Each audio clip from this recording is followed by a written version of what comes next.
Hey everybody. Let's get some of this jazz toned down here a little bit. In fact,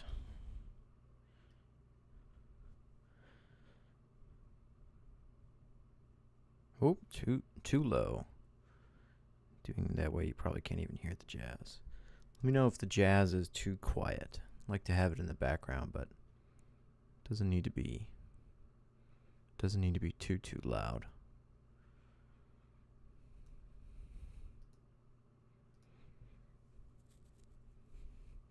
Did some changes with the stream this time, so hopefully too quiet. Hopefully, crank it up here for you guys a little bit. Hopefully the latency between what I'm saying and what you guys are chatting won't be as long. I had the stream last few times on normal mode, not low latency. I wasn't sure if my internet could handle low latency. I know there's also ultra low latency. I probably need to upgrade my internet sometime soon. I live in a pretty rural area. I can get better internet. I paid for middle tier internet. That's perfectly fine. So looks like there's about a 5-second delay. Let me know if that jazz still too quiet. Starlink is good. I have heard that. That Starlink is pretty good for rural areas. The internet provider I have has some pretty good deals on again higher quality internet, faster speeds. But it is interesting going from living in a suburban area with fiber to basically the middle of nowhere. Look at everybody jumping in. TFC, good to see you. Retro and reissue, as always. More Than Meets the Eye, 27 Delta. Thoughts on Skybound's new art style for issue 13. Is it a new art style itself? Let me pull it up here. I know there's different artists. I have seen the previews. Let me look here real quick. New art style. It kind of seems like what they're doing is they're doing a different, maybe not a fully new different style of art, but kind of a different art style for the flashbacks of Starscream. It's kind of a different. It's the I'm so bad with art terminology. It seems to be using a lot of that. Somebody in the comments in the chat will know that dot method where you're placing a bunch of dots. I'm so bad at knowing the names of these things.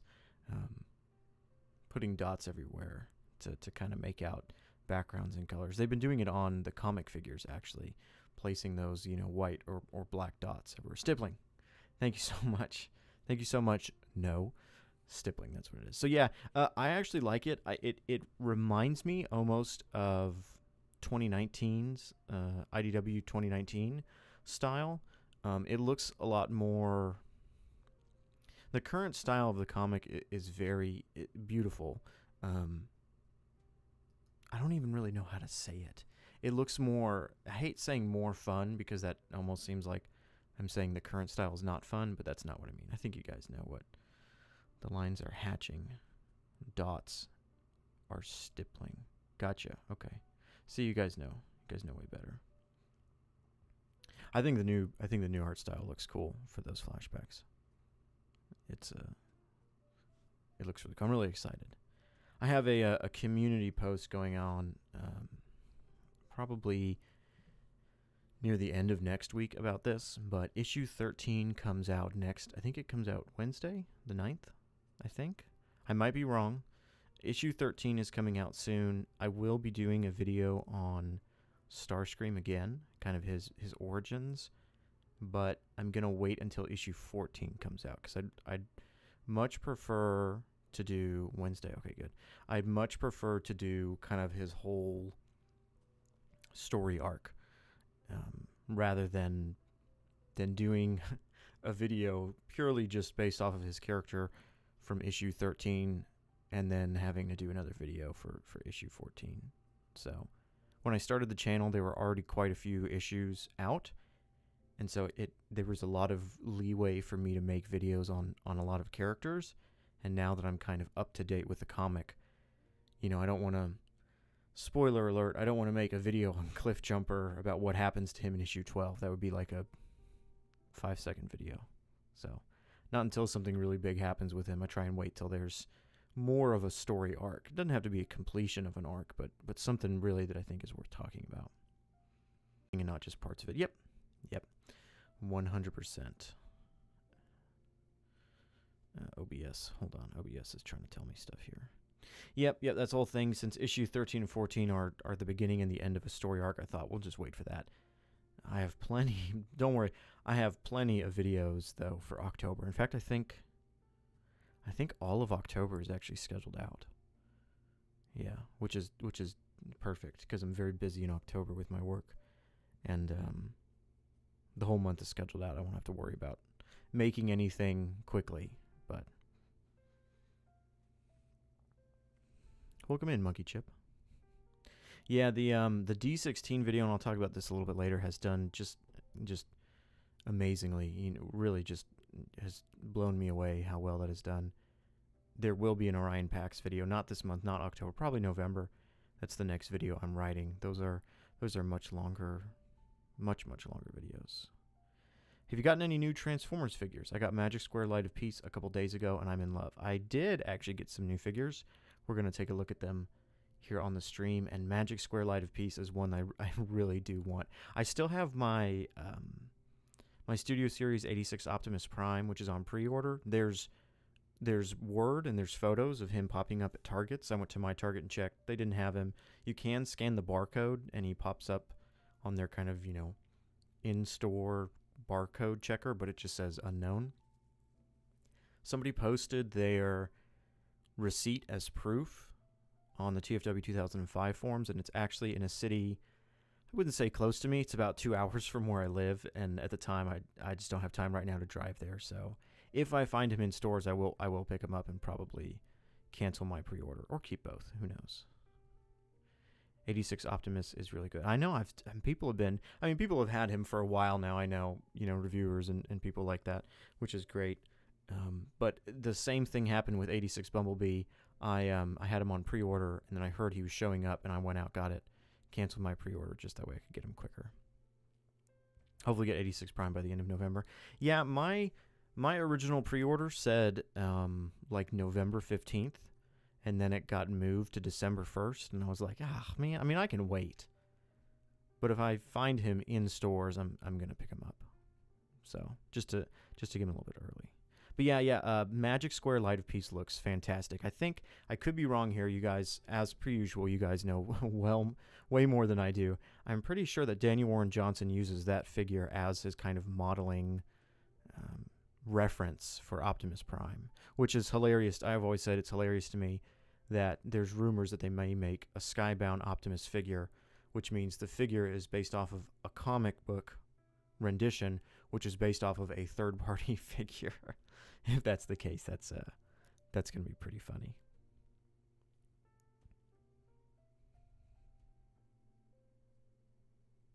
Sticking with the Earthrise, but it's tempting. That's the funny thing. I see people kind of hating on the Earthrise figure, and I've got him over on my shelf. I just transformed the other day. He's still really fun. He's still a really fun figure. I think my 86 Prime will probably stay in robot mode on the shelf kind of as a display piece, while the Earthrise figure will be the one that I mess around with and play with and transform back and forth more often is what I'm guessing. Got him from a local toy store. Last of 60 on Friday shipping. Nice. Once 86 Megatron comes out, will you take his arm off and give it to Optimus? I hope that's an easy process. I know you can technically. I've got plenty of Optimus Primes. I don't have as many Megatrons, and I know you can do that, but I haven't done it. But yes, that I would love to do that. He got like an oversized. Daniel Warren Johnson got an oversized Magic Square Prime. It's giant. That's probably best for an artist to be able to have it a big size. What are your guys' thoughts? I gotta ask this real quick. What are your guys' thoughts on 86 Megatron not being a gun? Personally, it doesn't bug me. I understand the limitations. I feel like a lot of people are really, really, really angry over it. I mean, I understand. I would like him to be a gun too, but I'm also, I don't know. I guess I could go either way. I can understand the disappointment, but I do not understand the anger. And people are like, this is ridiculous. You know. Fine with it personally. Don't mind 86 megs not being a gun. I mind him being a tank. Okay, that's a good way to put it. It's all right. Might get the New Age Romulus to supplement. Yep. I wish he was a gun, but it's all right. Just want G1 megs, and that's good. Yeah. Retro and Reissue, are you still in here? What are your thoughts? If you're still here, I know it's you're based in the UK. It's a 6-hour difference from me. So, but if you are still in here, what is your thoughts? What song did you hear in issue 6 when it says you know the song? For me, it was You've Got the Touch. It was You've Got the Touch too. It was a mix of You've Got the Touch and Dare. I think Dare is a wonderful song as well. Hope we get animated Meg soon. Yeah, I do hope that they do more animated figures. Some animated Decepticons would be nice. As long as the robot mode is good and he hides the tank parts away, I'm okay with it. It needs to bring gun mode Megatron as an accessory in order to recreate the Starscream shooting the Audible. I do agree with that. 100% Slonk. Dare is my favorite song probably ever. I honestly kind of like Dare a little bit more than The Touch. The Touch is fantastic, but Dare, I don't know. Dare is a little more catchy to me than The Touch. Hello, C Bunny. C Bunny Productions. How are you?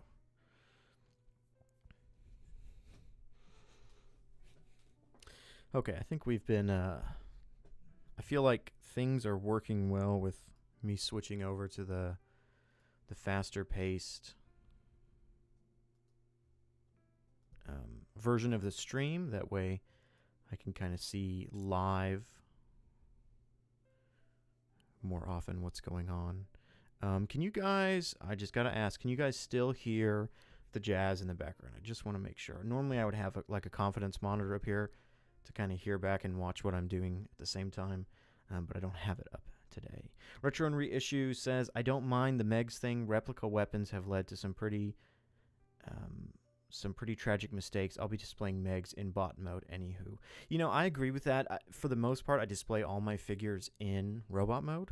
I mean, I'll transform into, well, right now all my Optimus Primes are in vehicle mode, but I always display in vehicle mode.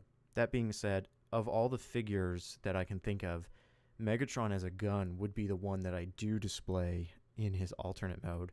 But I do, again, I understand why it's not going to happen. Dare to be stupid is good. I love it. I love Weird Al. Yes, he is. I hear no jazz, don't hear any jazz. Very quiet. Okay. Let me know if you guys can hear the jazz now. I just want the jazz kind of quietly in the background. Don't want it to drown me out. I don't hear jazz, but I do hear Mirage. I hear it. Yeah, hey, can we talk about Siege Mirage, and I guess also Earthrise Mirage? I don't have Earthrise Mirage. I got Siege Mirage in a big eBay listing. That figure's really fun. When I got him, I was like, nah, whatever. It's Mirage, and I've been messing with it. I'm like, this is really good. He's really, some of the Siege figures are really, I don't want to say thin, but like almost no backpack. They're really impressive. Again, as a lifelong Transformers fan who missed out on Siege and Earthrise, I jumped back in with Kingdom. I started collecting the Beast Wars figures, and then I took a break again, and now I'm kind of going back and collecting through. But anyways, okay, let's switch over to what we're doing today. The jazz might be a little quiet. I have Watermelon Mirage G2. You know, every now and then I still see those G2 figures in Walmarts, and I'm like, you know, I kind of want to get it just because the colors are so crazy.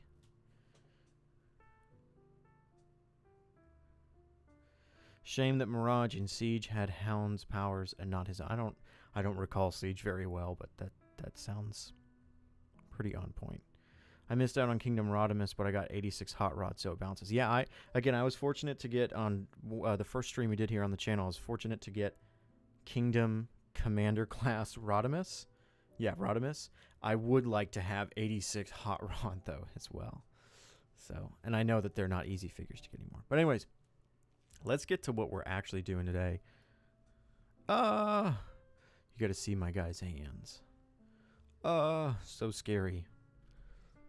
All right, I'm going to move my keyboard and mouse just kind of off screen. I still have them that way. So, let's read through. The light, it's probably really bright. Let me know if it's too bright. Nice ring, thank you. It is a Quelo, is that what you call it? My actual wedding ring. I don't know if I have it over here. My actual wedding ring, not still in its box, is a titanium ring with mountains on it. My fingers I have gained weight since I got married. Surprise, surprise. It's because I'm happy. And so it's a little small, and titanium cannot be resized. So it sits in a box. Love that ring, though. If you're ever getting a ring or you're getting married or whatever, titanium is a wonderful material. It's very light, but again, it cannot be resized. So anyways. Okay, let me pull up the correct stuff here.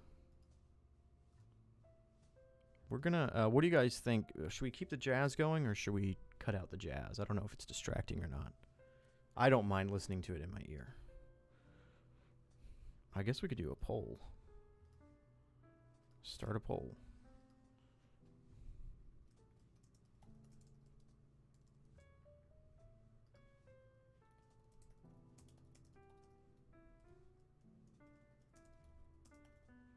There we go.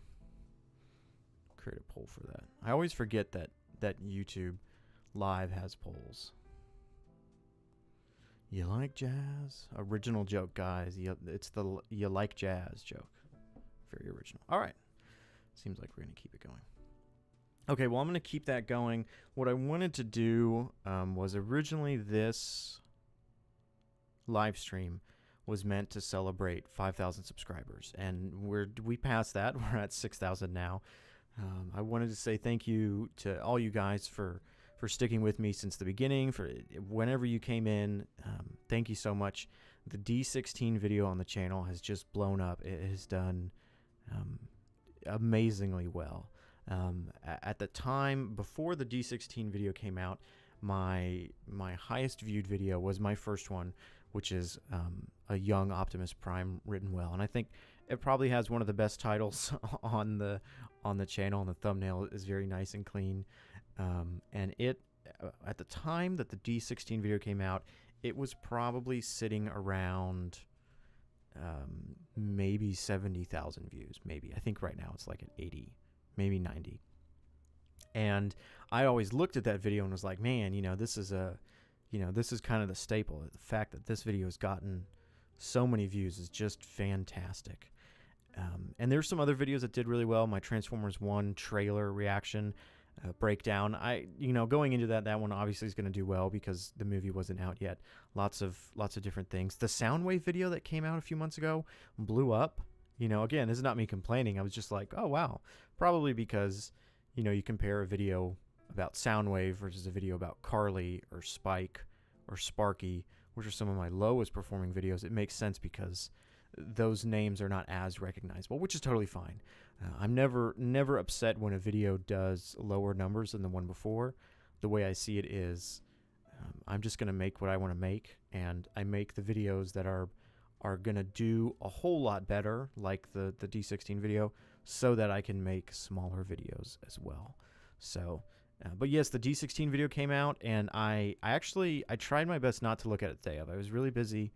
I just let it go live, and I think I checked it at the end of the day, and it was at like 70,000 views, and I was like, oh my goodness.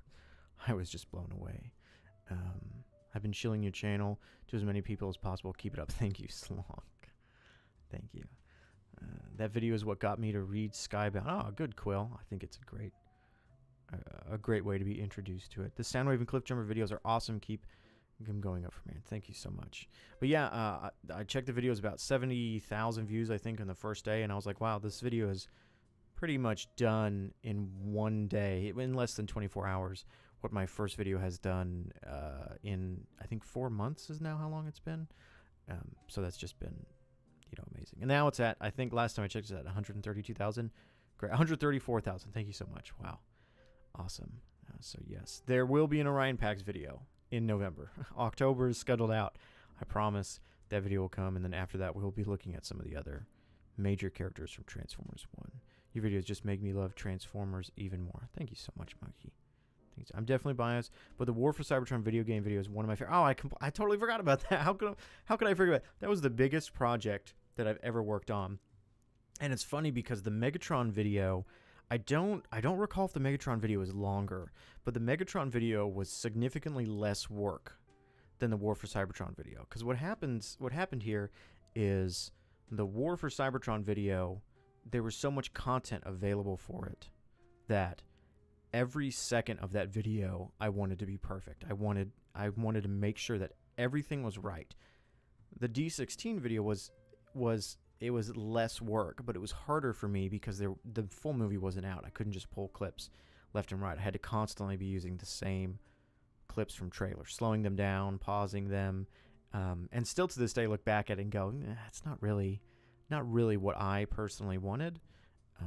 But I was not willing to wait for the digital release of the film to come out to have my thoughts on it. So it's funny how those things work out. You've got a voice for YouTube, my dude. Thank you so much. Thank you so much, Ricky. Any ideas for random character analysis like what you did with Hoist? That is a very good question. More than meets the eye. Next week's video is on Skybound Optimus, and then the week after that will be another IDW character. Maybe a little bit more significant of an IDW character, but not somebody who has a lot of limelight. He's not in any movies. He's not in any TV shows other than G1. Is he in G1? It's going to be another IDW video. Not this next week, but the week after that, so... I'm going to be waiting patiently for a Fall Cybertron game. Yes, I will be making a video on Fall Cybertron. As well as the content being great, thank you for your thumbnails. Are also excellent, enticing people. Thank you, Retro and Reissue. I really enjoy making the thumbnails. What are your thoughts on Skybound Shockwave? Personally, I prefer my Shockwave to have absolutely no emotion, but this one is still pretty good.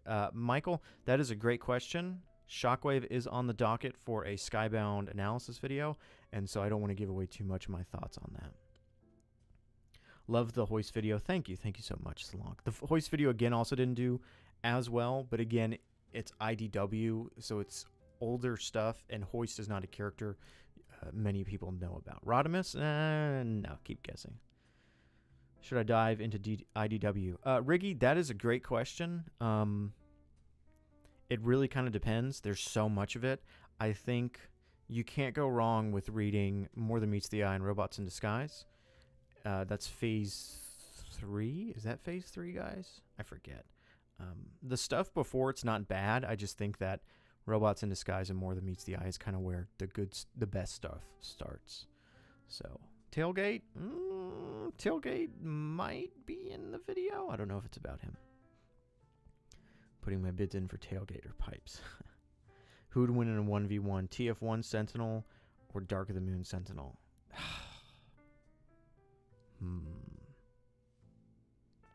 Those comics are Phase 2, by the way. TF1 Sentinel or Dark of the Moon Sentinel? I think TF1 Sentinel, just because of age alone. The Hoist video makes me want to read. I would suggest it, Ricky.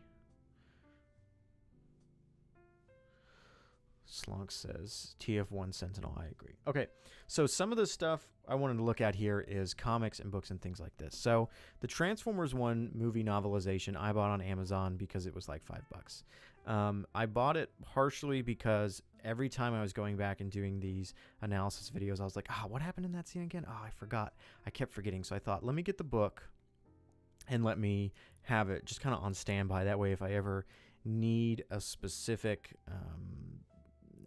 to recall something, I can look at the book.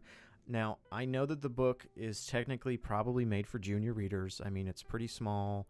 It's got big words. I understand that. So I understand it's probably not going to be 100% accurate to the movie. Now, I made a short, like literally 5 minutes after I got the book in the mail, that the book just spoilers, by the way, for Transformers 1, guys. If you haven't seen it, spoilers for Transformers 1. Sorry, anybody. Please go watch it. I know you guys who are over in the UK, I don't believe the movie's out yet, which is a crime. Hasbro, come on, just release it already. With spoilers. I'll try and keep it spoiler-free here. The book does not cover the whole movie. The book ends probably at like maybe a little over 3/4 through the movie. And it's so funny because I made a YouTube short on this, which blew up. And it's so funny because after a little more investigation, after I made the short, I should have done the investigation before, I realized that this book technically came out before the movie released, which is probably why the whole movie is not covered in here. They didn't want to, spoil everything. And it's funny because I went back to that short and made a comment and pinned it saying, hey, after further investigation, this book came out. It was like August 6th or something. So obviously that explains why it does not cover the entire movie.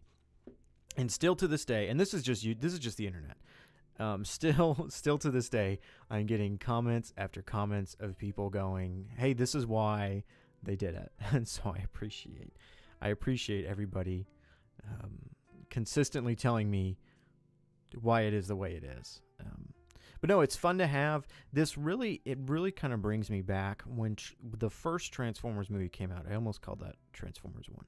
But when Transformers by Michael Bay came out in 2007. Was it 2000? Yeah, 2007. I got the movie novelization, and I remember it having pages in the middle of the book that had like screenshots of the film. And so this really takes me back to have this book again and to be like, oh man, it's got these screenshots. It's actually got some really cool, I'm gonna see if I can I don't know if my camera will really focus in, some pictures in here. Return Reissue says you will get those comments forever now. I still get people telling me how to transform Hot Rod correctly. Yeah, that's kind of how it happens on the internet. I understand it. I always like to laugh at them. Obligatory minor joke here. Oh, we can actually see some of the names of the racers. I'm sure somebody has a video on this. Silverbolt, High Beam, Dead End, Slingshot, Override. I think that's double. Oh, I can't read without my glasses. Cliff Jumper. I didn't realize Cliff Jumper. I didn't realize Cliff Jumper and Motor Master were on there. That's funny. That's really cool. I'm sure a lot of people will be like, how come Bumblebee again, spoiler. Oh man, I keep forgetting spoilers. How come Bumblebee is in the position he is in and yet Cliff Jumper's a racer? I'm sure someone will be asking that. So you guys are still, what are you guys talking about in the chat? Still talking about what the next IDW video will be. Nobody has gotten it yet, by the way. Nobody has gotten it. If you can correctly guess what, not Motor Master, oh, it's Motor Mouth. Okay. If you can correctly guess the IDW character for the video in 2 weeks, then I will confirm it with you guys. I'm pretty sure Blur's in the race lineup, but somehow it's really low. That's funny. So, see, I said that I would confirm it. Now you guys are just going to be naming off every Transformer from IDW until you get it. So, to make that a little bit shorter, it is an Autobot. It is an Autobot we're covering. Okay, so that's the story behind the Transformers 1 novelization. Some people are saying maybe they'll do a second book. I highly doubt it because the second book, which would cover the rest of the movie, would be probably this many pages, maybe a few more than that. That's probably Quill has guessed correctly. You guys can stop guessing about who the next IDW video is on. It is on Getaway. You are correct, Quill. I knew I shouldn't have offered you guys that. But yes, it is on Getaway.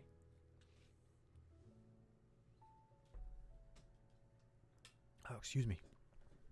Just had to get some water there. Getaway, that's interesting. It's definitely interesting. Okay, let's get into some of the new stuff that I recently picked up. Here's the current comic book collection that I have in my home originally. Transformers Volume 1 and Void Rivals Volume 1 and 2. Volume 2 of Transformers comes out sometime in November. I have it on pre-order, so it won't be here for a while. But these are really nice. These are really nice books. If you're thinking about reading the series, if you're reading it online, I purchase the comics online when they come out, and then I purchase the volumes that collect them. They are really nice books. They are really fantastically printed and done super well. I love everything about them. One thing that I was a little surprised by at first was, hello, it's a dog. We'll put the dog in the camera. There's the dog. Look up here. Look up here, dog. Oh, he's scared. Poor doggy. Bye-bye, doggy. Would like to see the dog. I showed them the dog on the last stream. Like a picture? Yeah, I showed him a picture last time. He was downstairs with me. He was, yeah. It's my dog and my wife. That was not the dog talking. That was my wife talking. Anyways. Something that you guys can probably tell me this because you guys know much more about comics in general, is that this collection does not have the original covers in here. Some of the IDW collections in volume form have the original covers in here. It's not the end of the world for me. I actually kind of like it in a way that the comic just keeps going, because when you're reading it, you can kind of tell where an issue ends and a new one starts. But in this format, it kind of just keeps going, and it's really like one long story, which I really enjoy. It'll be interesting to see how that's worked out in volume 3, since the story's being split up a little bit differently. You have the 2 issues for Starscream, and then we're moving back onto the main story. So, I mean, we'll see. What's chat talking about? What the dog doing? I haven't read Void Rivals 2. Kind of makes me mad. Void Rivals makes you mad? Is that what you're saying? The cover for Void Rivals Volume 2 is just fantastic. I love the character design of Proximus, and I also love obviously the character design of Zalalak, which is what I used to use for my user icon. Let me read some of the chat here.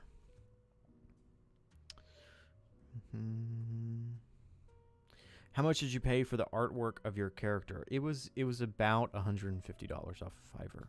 The artist who did it, I have him linked in my YouTube bio. He's a fantastic artist. Love his work. He went above and beyond. I gave him some photos of Zalak, and I was like, I want it to be like this guy, but I cover comics, so have him holding a book. I'm a horrible client. But the artist, he just did such a fantastic job.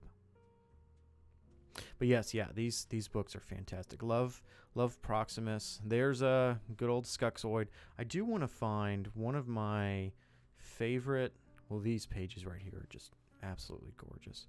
But one of my favorite panels. These are some of my favorite panels here from Void Rivals. Just these full page character faces are just, and I know there's a glare from the light, are just fantastic. But this one of Proximus is just, it's just so immaculate. It's just so amazing. The whole design of Proximus, this issue in particular, I don't recall which issue this is, but it's just amazing how much of the page they're willing to use for Proximus and for his arrival. Just absolutely fantastic art, really done. And I'm trying to remember the artist here. I think it's here. Let's look in here. I'm really bad with remembering artist's name and whatnot. Lorenzo. Okay, it's Lorenzo who did the art here, and Mateus Lopez who did the coloring. Such a fantastic job. Moonbase 3 who does fantastic videos on YouTube. He does such a great job in always talking about the artists and the creators of the comics. That's something that I really need to work more on, is not just mentioning Daniel Warren Johnson about Transformers, but Mike Spicer who does a fantastic job with everything. And I just need to do a better job at talking about the artist. I mean, just look at this. It's just beautiful. Just beautiful stuff.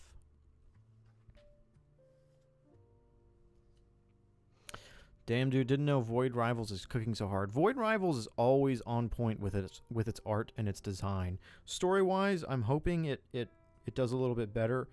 You can see my thoughts in my Void Rivals kind of review recap. Excuse me. I think the story could use... I'm hoping the story gets a little bit better. But yes, the artwork from Void Rivals is just spectacular. What do you think will happen with Skywarp and Thundercracker and Skybound? I think Thundercracker is on the path to split away from the Decepticons. It's not an entirely new concept. It's happened in IDW before. And then Skywarp, I don't know what's going to happen with Skywarp. This is also probably one of the most impactful scenes of Void Rivals. This is the most impactful scene, in my opinion, of Void Rivals. And one of the most impactful scenes of all of the Skybound universe, and that's Skuxoid coming home. I did originally have plans to do a Skuxoid video. I think I wrote half of it, and I never finished the script. But let me know if you guys would like a Skuxoid video. He's just such an interesting character. This is just, fantastic stuff here. And there's Springer again. Void Rivals just makes such good use of these full page art pieces, and every now and then they do like a full spread.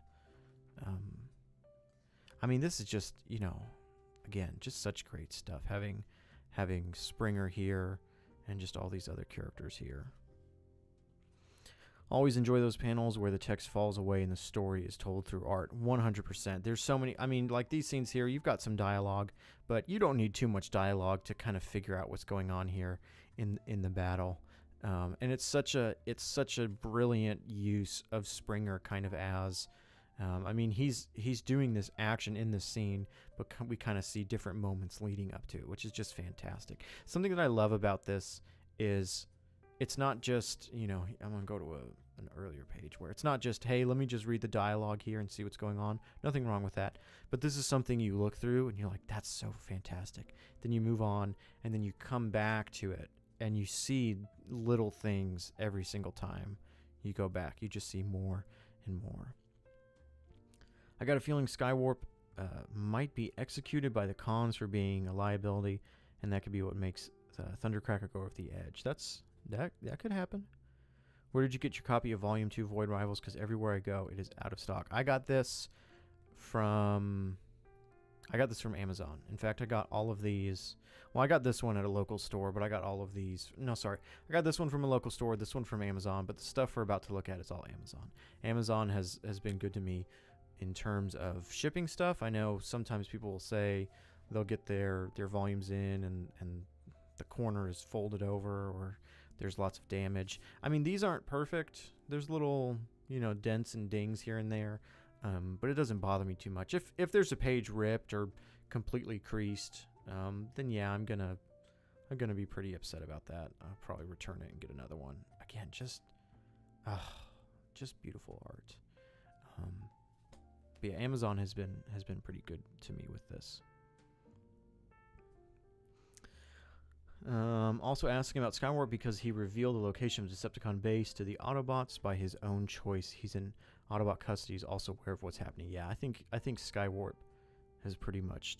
I don't know if he's not an Autobot, but he's pretty much switched sides at this point, despite being lobotomized. Yes.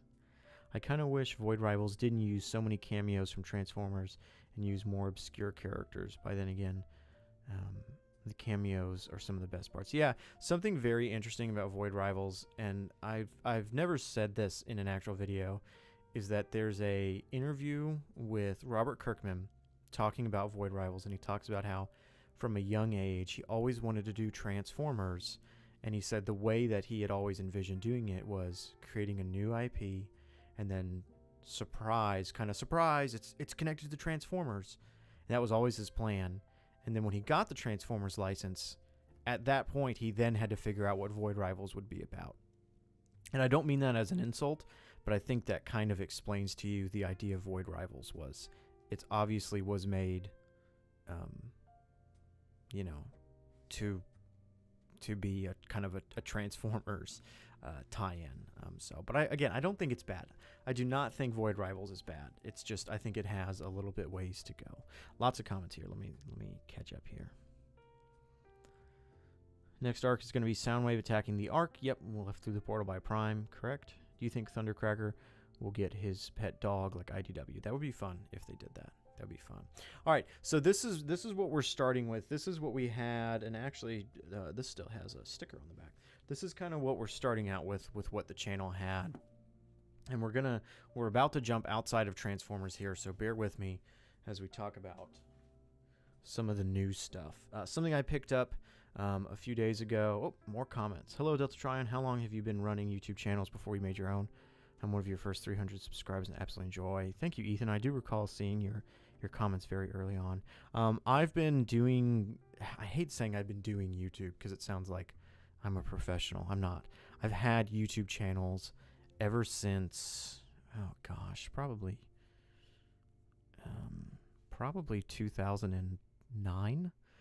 Making short movies with friends. I've never been this successful, so I'm very grateful for all of you guys for watching and for enjoying the content. I had a smaller successful channel at a time doing Lego content, stop motion and reviews, things like that, but that's long in the past, long time ago. And then I've run smaller channels before, and then my work is in video creation, so kind of all over the place, but I'm not a professional. But thank you for asking. So something I picked up over a few weeks ago was issue 1 of the Umbrella Academy. Umbrella Academy was a show that, I mean, it's a comic first, but it was a show, for me, it was first a show that I watched on Netflix, and I really enjoyed season 1. I thought, hey, this is kind of cool. Season 2 came out. I watched season 2, and I was like, yeah, it's pretty cool. Yeah, I like this. This is really fun. Watched season 3 and thought,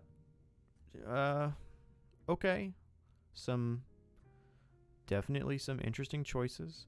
And the final season, which is season 4, has recently released, and I'm probably not going to watch it because I've heard some pretty horrible things about it. So I decided to pick up, the comic where it started. They've been collected in these nice volumes, and it's definitely interesting. I did enjoy the read. I read through it all.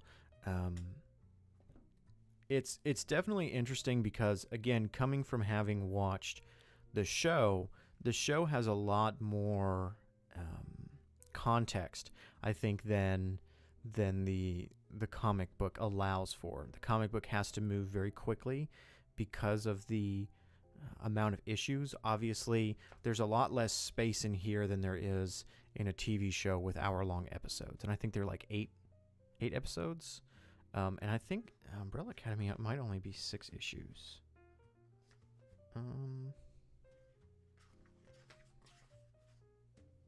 I don't recall. I think it's only 6 issues. Let's see here.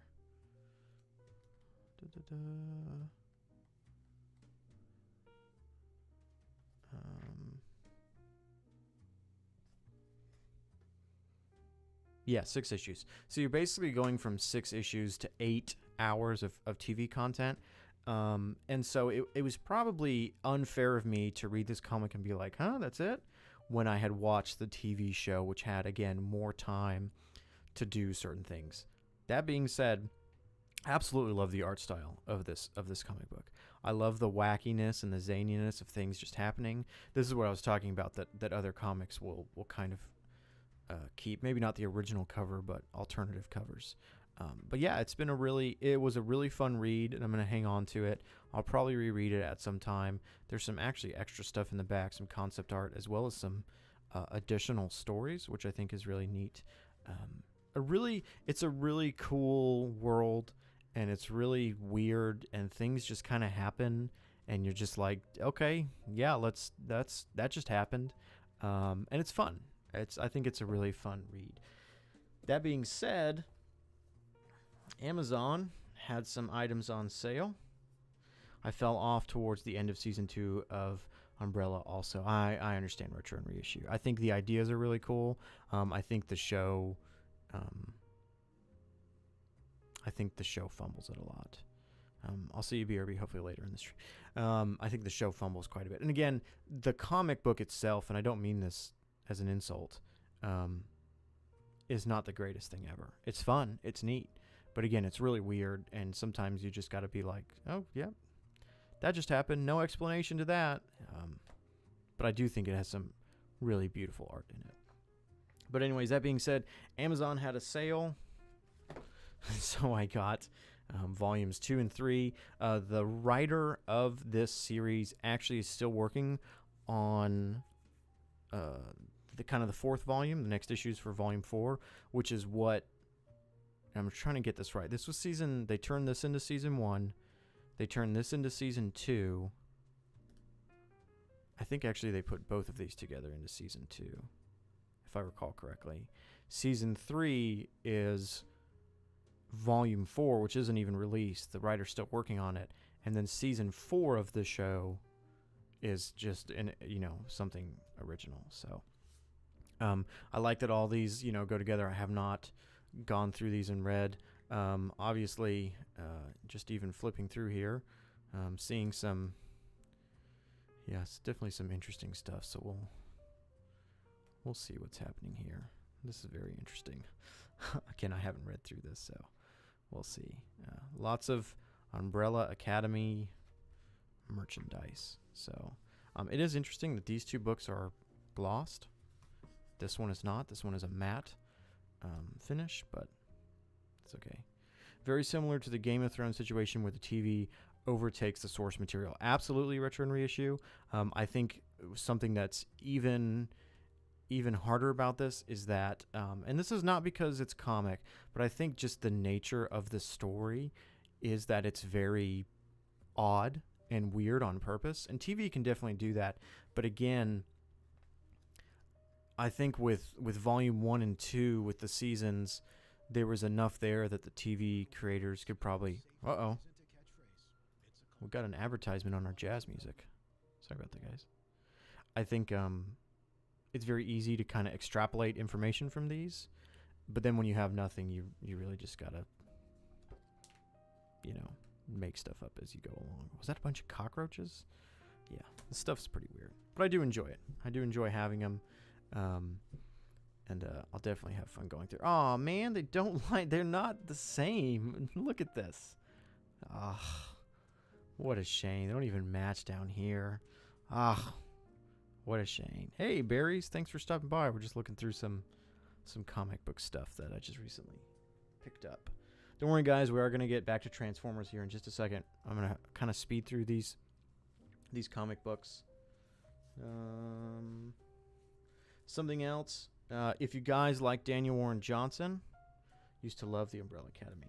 Used to.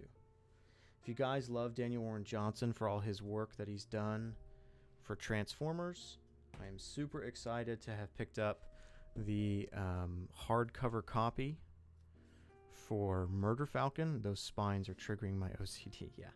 Picking up the hardcover copy deluxe for Murder Falcon, as well as the paperback version of Duo Powerbomb. Super excited for these. These are also comics that are written and drawn by Daniel Warren Johnson and colors by Mike Spicer. Actually, let me grab this.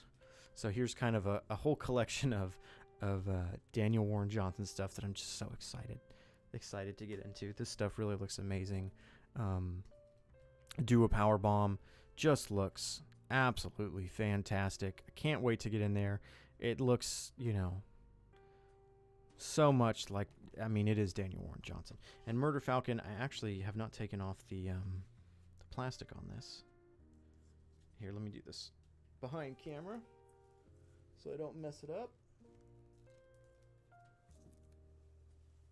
Grab a knife here. Hold on, guys.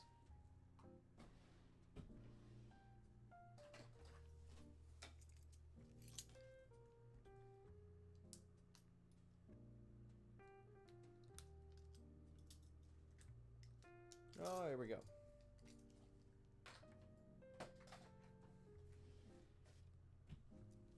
All right, let's pop this wrap off. Oh my goodness, they really wrapped this pretty good. I'm trying, guys. Here we go.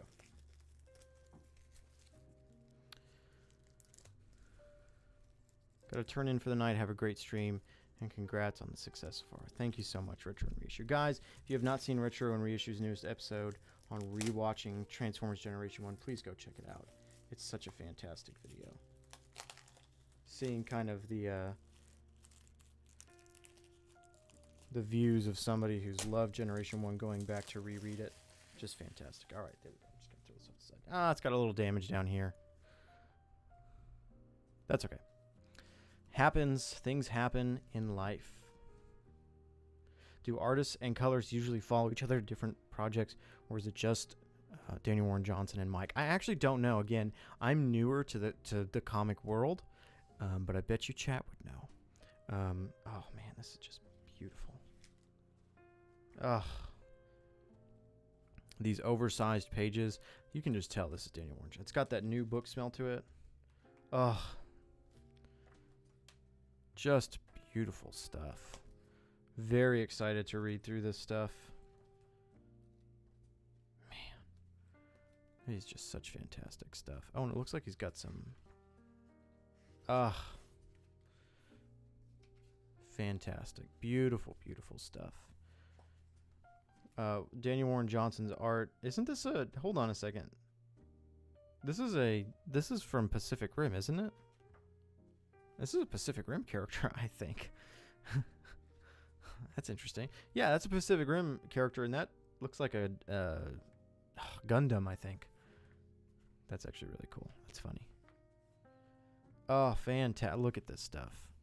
So fantastic. Yeah, Barry says, yeah, that is.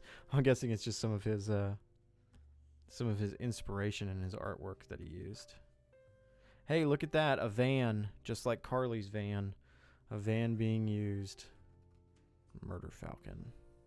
Oh, see, this is what I really like, having this cover gallery credits. Is really fantastic to kind of go through and see the original covers, or at least some of the original covers. This stuff is just fantastic. I know I keep saying the word fantastic, but it really just is amazing.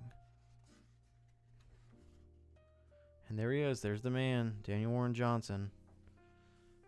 Oh, so beautiful. So happy to have both of these.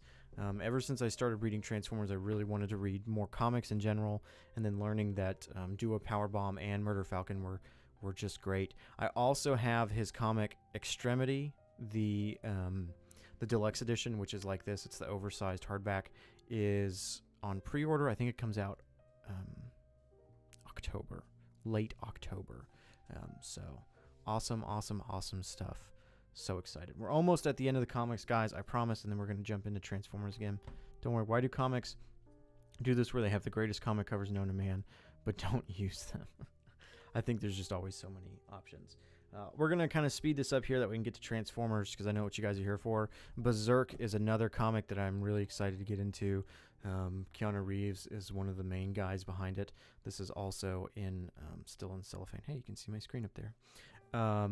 This is the full collection of Berserk, the main story. They're doing one-shots of Berserk now.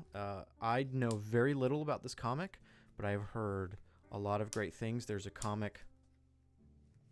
That might be kind of loud. Sorry, guys. There's a comic called Luther Strode, which is fantastic, and I heard that this is not based, but heavily inspired by Luther Strode. I love Luther Strode, and so anything that's kind of based from it, I will 100% get. This is nice, too. Again, some dents and dings on the sides, but really not the end of the world, as long as the pages are there. Whoa. Keanu Reeves, like the Jonathan Wick guy? Yes. Jonathan Wickie. I'm going to kind of just jump around here. I don't want to spoil myself really on anything. I also don't want to show anything that I'm not allowed to show on YouTube, actually. I need to check before I turn the page and something pops up that I'm just not allowed to be on YouTube. Yeah, so to my knowledge, again, know very little bit about it. It's about this main character who's modeled after Keanu Reeves, and I think he's like this eternal warrior that just lives forever, and he goes through different time periods, fighting bad guys, things like that. Again, I know very little. Well, we probably can't show. Well, I don't know if we can show any of that on YouTube. I should have checked this before. Oh, cool. They've got some behind the scenes stuff here too. That's fantastic. So the main story is completed, I believe. They have like an origin story that they're doing right now, and then they have one shots. Like I know there's a one shot they did that's in the Wild West. So I'm gonna be excited to collect that. That was actually a really cool. Hold on a second. These are really cool covers. Gosh, these are. You know what I'm gonna say? Fantastic. That's really cool. This looks almost like it's made up of bodies. Maybe the bodies of the people he's killed. Wow. Fantastic work here too. Love the oversized art book. Wonderful. Almost there, guys. 2 more, and then we're back on the Transformers, I promise. YouTube keeps telling me the concurrent viewers dropping, but that's okay. All right. I'm not a big Marvel guy. And I say that now because these last 2 are Marvel ones. I don't dislike Marvel. I don't think they're dumb or anything like that. I just never really got into it. First one, I even asked my YouTube subscribers and my community channel if I get this. Moon Knight by Lemire Smallwood and Smallwood and Belair. Really been enjoying this. This is the one I'm currently reading right now. Really enjoying it. Again, I'm not the hugest Marvel guy, but there are 2 characters that I really enjoy out of Marvel. One of them is Moon Knight, and the other one is Daredevil. This is I guess these are called omnibuses. Again, Marvel Omnibus. Not super familiar with how Marvel does their comics, but this is the Daredevil by Chip Zdarsky. This is really loud, sorry guys. There are 1,000 different types of Moon Knight and Daredevil comics. I'm going to do this real quick before I keep talking because you're probably not going to be able to hear me.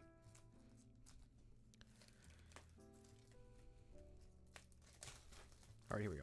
There are so many different Moon Knight and Daredevil comics. I know that there's some of Daredevil like Frank Miller's that are even more loved than this, but I really wanted to kind of jump into some of the newer stuff. Love the smell of this. So this will be very interesting to read. Love Daredevil. Love the Netflix show. That's kind of my area of Marvel that I know. That's definitely interesting. So really excited to get into this as well.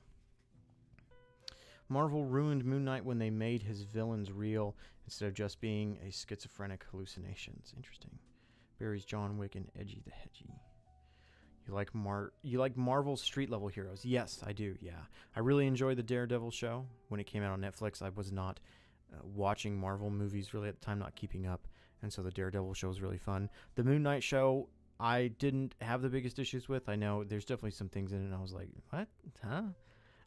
But for me, the Moon Knight show was like, oh, that was fun, and not watch it again. But I am really enjoying this comic. So that's all of what we've gotten. Again, this is not stuff I'm going to be covering on this channel. This channel is dedicated to Transformers, which is why we should probably get back to some Transformers. Moon Knight's arch nemesis should have been his psychiatrist. That's true. So before we jump over to Transform, I'm going to bring my keyboard and mouse back over here so I can start a new poll. I asked this poll in my community tab, and I want to ask you guys again. And let me type it in. It's really hard to type when I have to look at myself.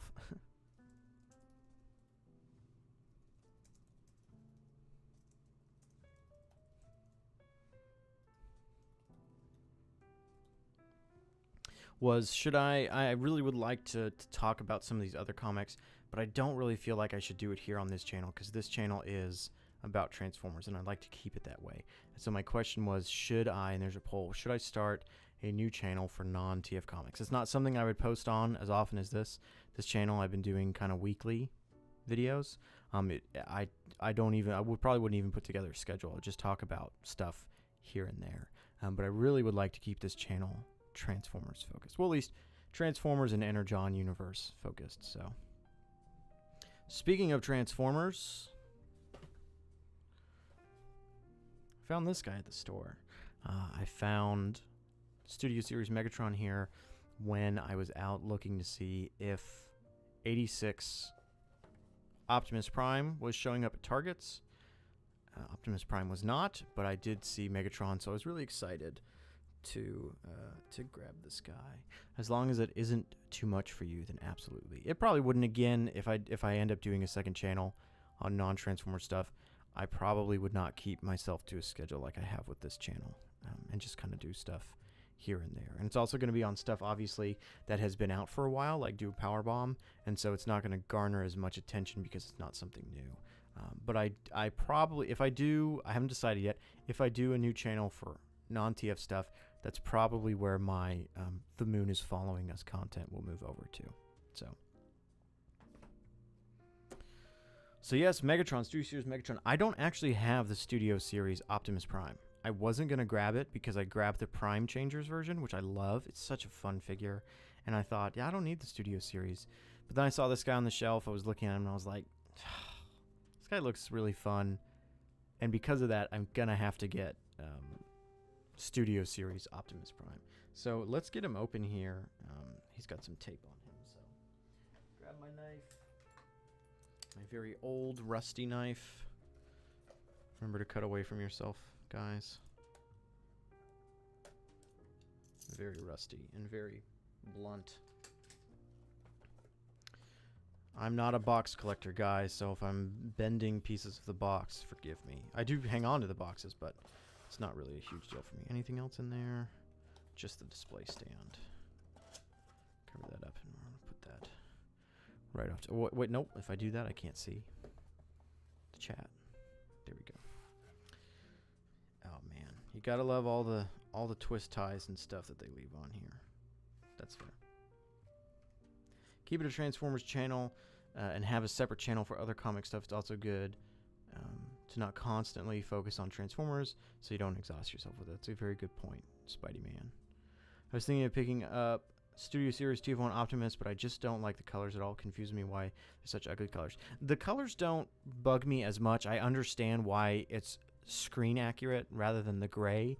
What I don't like is he looks very lumpy to me. The Prime Changers, which I have right over there, I should just grab, is a little more slender, and that's why I like him a little bit more.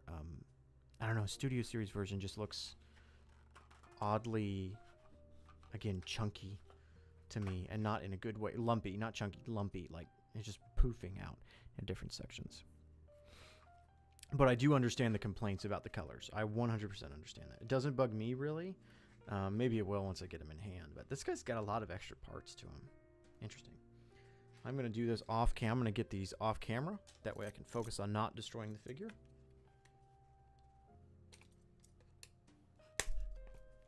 Whoa. Hitting my microphone. Probably would be easier if I had scissors. I could just clip them rather than... Could probably hear that swinging this knife around.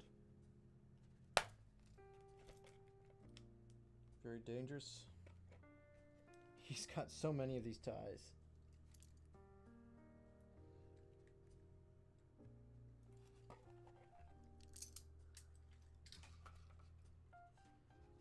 Personally, don't think these should have been the Studio Series line. Do you mean that these figures shouldn't be in the Studio Series line, or what exactly do you mean? Studio Series should have been Voyager. It's called Optimus and Megatron, not D16 Ryan.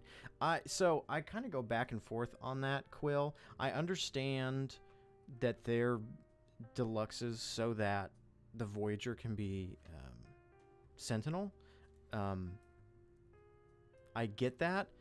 I think also the reason is they're probably not going to make Orion and D16 because they don't transform. And Hasbro's probably not going to sell. I know they do technically sell some figures that don't transform, but I don't think they would do Studio Series figures for that.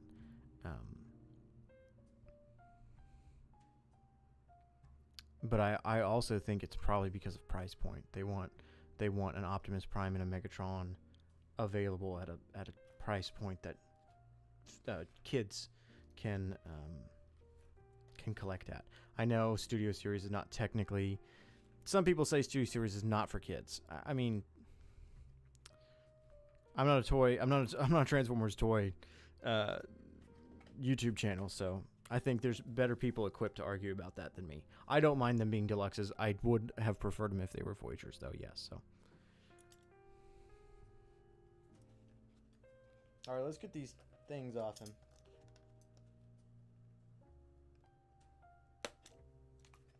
Oh, destroying the box.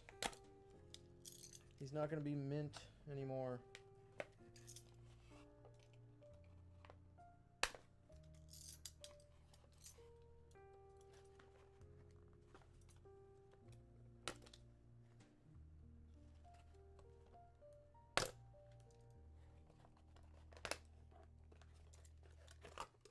Almost got him, guys.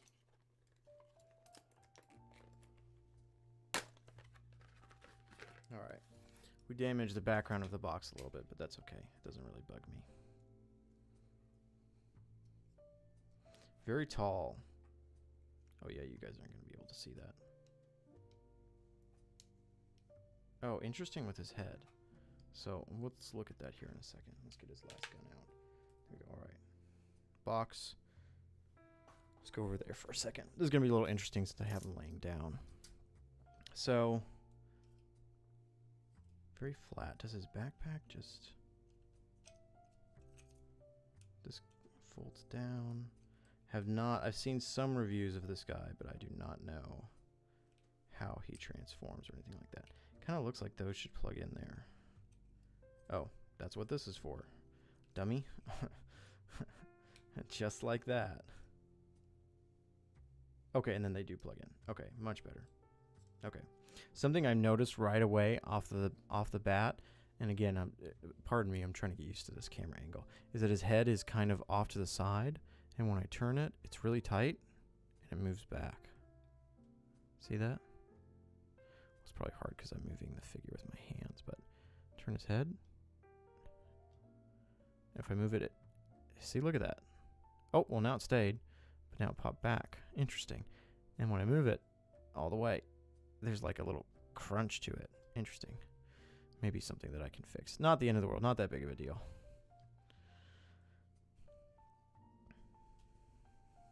Reading chat here. They might throw Orion and D16 in 2 packs with other characters that can transform. They might do that. That's actually a good idea. I like them a lot, but it means if you want to keep the scale with the other characters, you'd have to do core class or small deluxes, meaning some of the coolest Transformers design won't mix in. I understand that. I think some of the cogless bots, you might even just be able to get away with using the Blockies.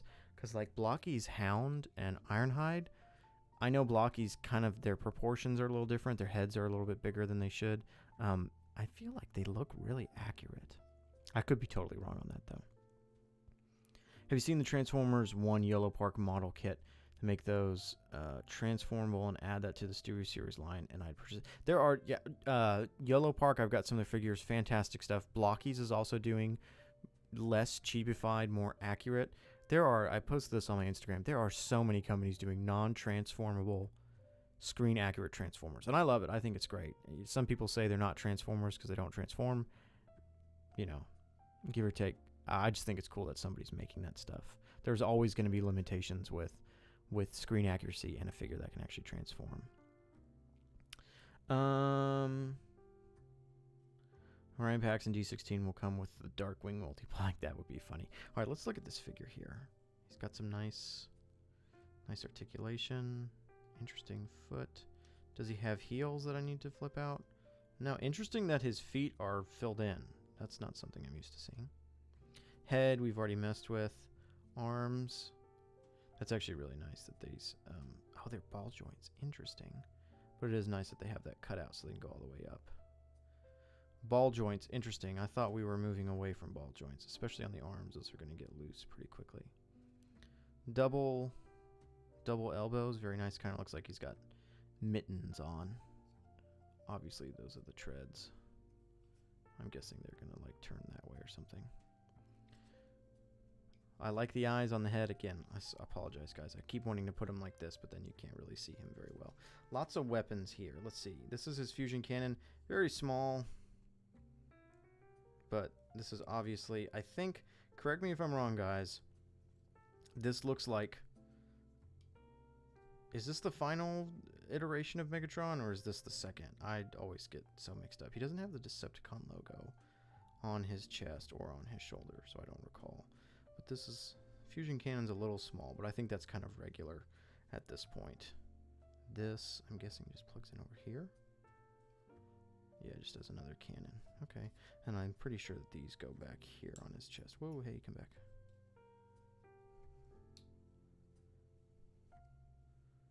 Here, what does the box say? The box has him pointing down. Okay. Well, we'll just leave him off here for a second. What are your thoughts on his cannon at the end of the movie?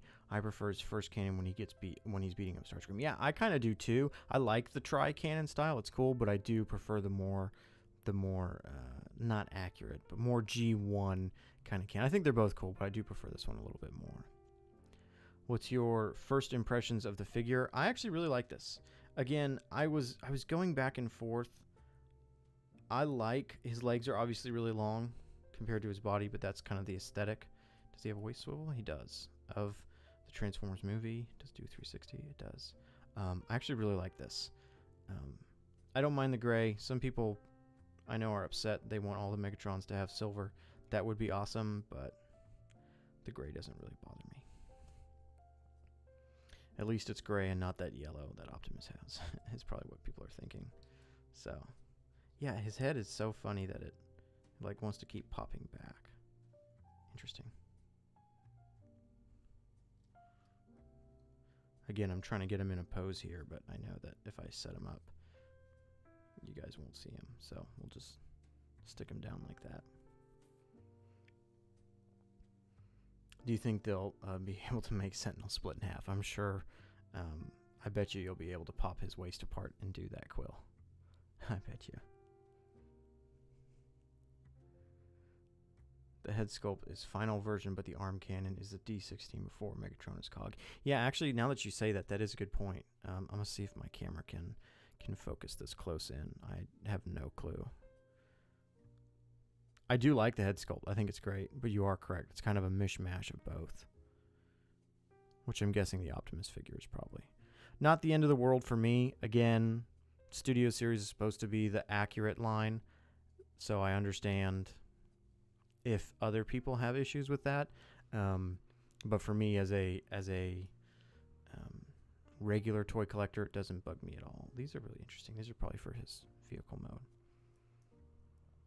Are you going to get TF1 Optimus and give him Megatron's arm? Does TF1 Optimus use ball joint? I don't know if he uses a ball joint shoulder. That's the only thing I don't like about this figure, is the ball joint shoulder, because that is going to get loose real quick. But I will probably get that figure now. Again, I wasn't originally going to get him the Studio Series Optimus Prime, but I'll probably get him just to stand opposite. I do need more Megatrons on my shelf, though. Interesting. Let's transform this guy. Let me jump in here and try and find there's his instructions. He didn't have a bag or anything, did he? No. Put this back in here. Put this up. Move this off to the side. All right, you guys are going to witness me trying to... Oh, man, why do they do the instructions like this where it's all long? You guys are going to witness me trying to transform him with a microphone in my face. I'm actually going to move my microphone down. Okay, all right. We're going to try and do this. You guys, feel free to laugh at me while I'm doing this, because I'm sure I'm going to do it wrong. I even need to bring this closer to me. This is hilarious. I'm actually going to do it this. That you just... There we go. Step 1. That's pretty. I'm going to lean in here. You're probably going to see my microphone. This is funny. Oh, man, that's tight. Figure is nice and... Come on. Oh, come on. Quill, you heading out of here? Thanks for stopping by, man. Thanks for stopping by, Quill. Always great to see you. There we go. There's his tank mode, guys. He can walk around like this. He walks around like this in the movie. So it looks like we twist his lower legs around, and we're popping out these gray bits. And are we lifting out the... Okay, these are twisting. So I'm guessing, yeah, we're going to twist these around. Ooh, that doesn't feel right at all. Maybe this way? Okay, his feet go all the way up. There we go. Twist these around.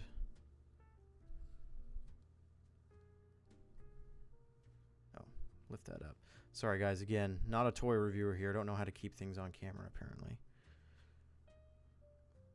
He's giving upscale core class Bumblebee movie Shockwave. I never got that figure. I meant to get that. But as an H-Tank, I think it's probably pretty safe to say they use the same transformations for quite a few of these things. These are double hinged.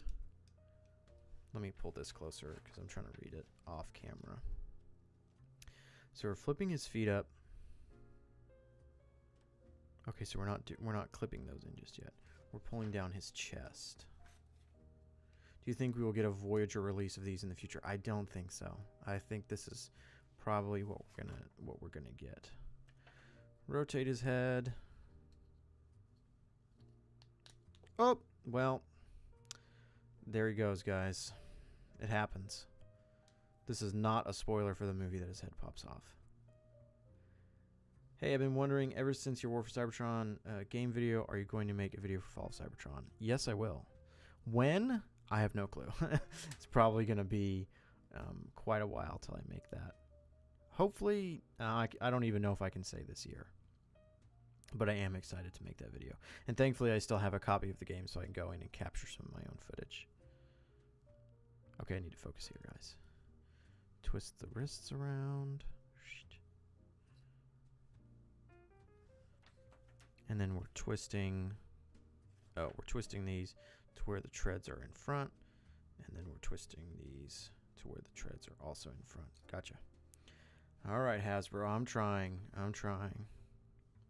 Delta Trion toy reviews? Probably not, Monkey. Probably not. Can I ask you which one is your favorite between the two, War or Fall? War for Cybertron, it's really hard. I still have a copy of Fall of Cybertron, so it's easy for me to play that. War for Cybertron I haven't played since I was a kid, and so it feels more nostalgic to me. I think they're both great games. I think Fall of Cybertron improved on so many things, but I think I like War for Cybertron just a little bit more. And again, that's probably just nostalgia speaking because I don't have the ability to play it right now. I know I get a PC, play it on there, get a copy of it, but I don't currently have it. So that's probably why I would say War for Cybertron. Okay, then we're folding these in. What? Oh, no, we're folding these back. Gotcha. I see. There's a little tab. Guys, how do toy reviewers do this? How do they do this while keeping it on camera? I guess they're constantly just looking at both. See, I don't even know which way to turn this for you guys to see. Click. I have incredible levels of nostalgia for Devastation, but it's the only TF game I've been able to play. And yeah, Devastation I played a very little bit of. I never got into it when it came. I think I was kind of out of Transformers at the time. I really did. I did own it. I really wish I played more of it. But that Minecraft game, the new Transformers Minecraft game looks fun, and it gives me Devastation vibes. I do need to get that. Okay, looks like we're lifting up the backpack. It looks like we're... Okay, lift... Oh, there's another hinge here, guys. Gosh, these instructions are very small for me. Sorry, everybody.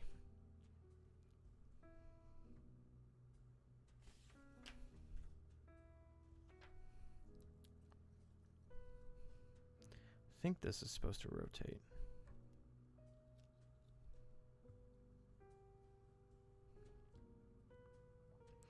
Very says, I'm losing so bad. Everyone says that War is better than Fall, and I'm the only one who says Fall is better. I think Fall is probably the better game overall, you know, from a what's the game like perspective.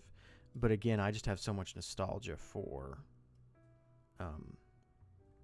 War, which is why I like it a little bit better. I'm just going to kind of try and guess here, guys, what's going on here. I'm guessing we're just going to rotate this all the way up. And it kind of looks like these could peg into there. But I don't know. Fall Cybertron does have way better customization. You guys are right about that.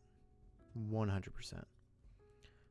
In fact, I think the multiplayer in general is better in Fall Cybertron. Escalation, I think, is more well balanced in Fall Cybertron. I just don't like that it ends at 15 waves. I wish it would go on forever. That's the only reason why I like War for Cybertron's Escalation better. I have more memories with it.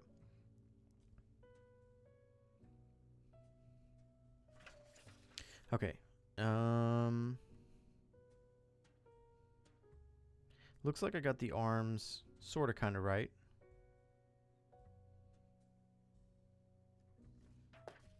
Again, I'm just kind of, at this point, I'm not even really paying attention. And I'm just kind of messing around. This looks like these. Okay, I see. I see here. This is going to plug into this.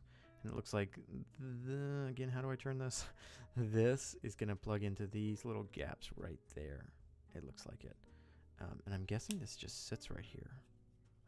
I felt like this should plug in. Oh, I guess it's so you can pick it up and turn it. That actually makes sense. Okay. Makes sense now. So this is going to plug in there. This is going to... Okay, that actually sits in place. Here we go. We got it, guys. See, even a dummy like me can figure out how to transform a transformer once in a while. Clip. Clip. Interesting. There we go. Those clip in. These kind of, I guess, plug into the feet like that.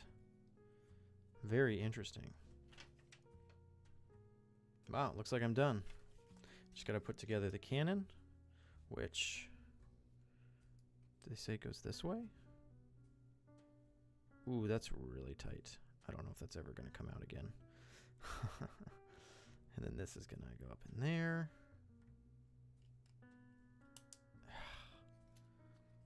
Plug in these sides. War for Cybertron Escalation beats Fall of Cybertron. Fall of Cybertron multiplayer beats War for Cybertron. I do agree with you there, Spidey-Man. 100% agree. War for Cybertron campaign levels are the same really, but you can play them with friends and choose your character. Fall of Cybertron is single player, but every level is very unique. I agree with that also. I think that's a perfect way of putting it. Jan, welcome in. Just watched. Yo, just watch your Who is Transformers vid for. Thank you. The Who is Transformers video, I was definitely worried would have a lot of hate thrown on it. And it does have some hot takes. It does have everybody's opinion matters. You know, some people saying I really don't like that show. I really love this show. It takes all kinds of people. There's tank mode. I like it. It does look very accurate to me. One thing I don't like is when you lift this up. There's his head right there. Can I rotate his head around? Oh, we got another ad on our Jazz. There we go, guys. Thanks for putting up with the advertisements. Do you think we'll get recolors of Starscream for the other Seekers for Transformers 1? I would imagine so. That would be an easy way for them to get some more money into the system through some recolors. His head keeps popping off. Can I just keep his head like this? Or is that not going to work? Ooh, it doesn't look like it's going to work. Oh, yeah, I see it. He's got this slot back here, and there's a peg in there. Man, that's a little disappointing. I would have preferred it if his head could have turned the other way. That way I don't have to see his head under there. But not that big of a deal. Not the end of the world. Not the end of the world. This is a really small peg. There we go. I think. Yeah, there we go. And there's his tank mode. I actually really like that. That's really fun. That's a lot more fun than I had anticipated it being. I really like that. Yeah, that's really fun. I grew up with Prime, but don't dislike RID, 2015 RID. Good. I think there are some, I think there's quite a few good takeaways from Robots in Disguise 2015. I don't think it's the greatest show, but I don't think it's the worst we've had. I haven't been able to hear any music whole stream. Uh-oh. It's jazz. It's probably very, very, very, very quiet. Very quiet. I'm going to end this poll.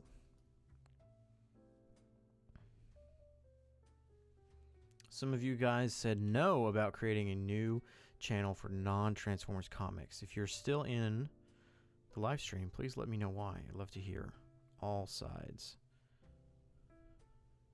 This is definitely... This definitely gives me off vibes of the War for Cybertron figure, which actually I have. Let me grab it.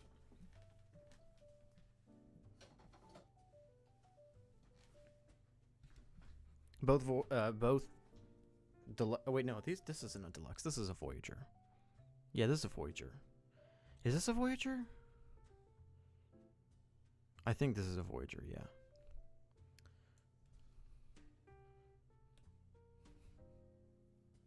Just worry that you get burned out if you have 2 channels running. I actually already have 2 channels running. I have a gaming channel, which I don't run much anymore, but I do appreciate that take. I do really appreciate it. Hey, Gamer Megatron, I have that thing. Great. I really like Gamer Megatron. A lot of people really hate on this figure because of his knees, and when I got him solely because I have Gamer Edition Optimus, and I wanted the Megatron to go with it. And I was like, I'll get him, but I don't really want him. I actually really kind of like him a little bit more than War for Cybertron Optimus. He's a really fun figure. I really enjoy him. He's not perfect, but he's really fun. But yeah, having these two guys together, they remind me of each other in a lot of different ways because they're like some type of tank, and then you turn them upside down, and you're like, oh, what am I looking at?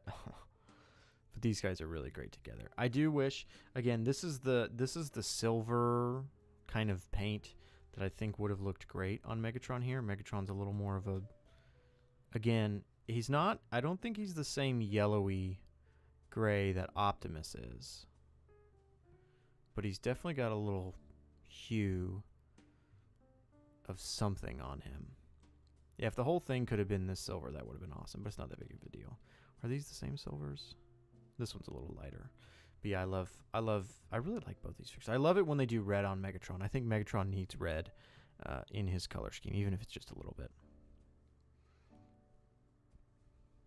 To help not getting burned out with Transformers, it's good to focus on other media and keep your interests diverse. Thank you. You are correct, Spidey.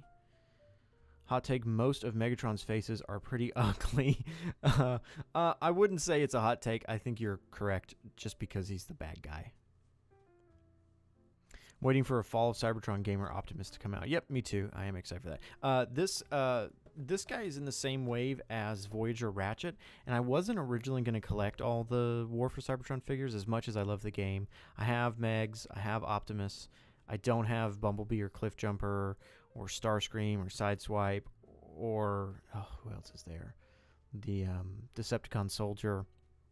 And then I saw Ratchet, and I was like, ooh, I kind of want the Ratchet. But now seeing more photos of him, I'm kind of on the fence. I also don't want my collection to get too big. I'm a comic guy. So, looking over at my shelf right now, who else I can bring in here. I'm going to transform these guys back, actually.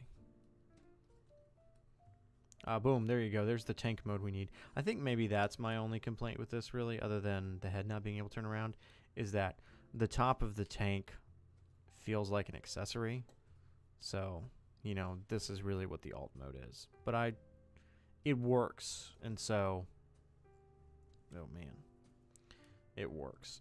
Oh man, this stuff is really tight. This is a little, ooh, yeah, it's a little worrying. I'm pretty new to the community. What are some good starter shows? Some good starter shows. Prime. Everybody's going to mention Transformers Prime. I think that's kind of one of the gold standards of the franchise now. Transformers Armada also is one that's really beloved. I think you can't go wrong with it. Trying to think of some others. Flip this guy's arms around. Do I have that right? No, I have this wrong because the whole arm flips around.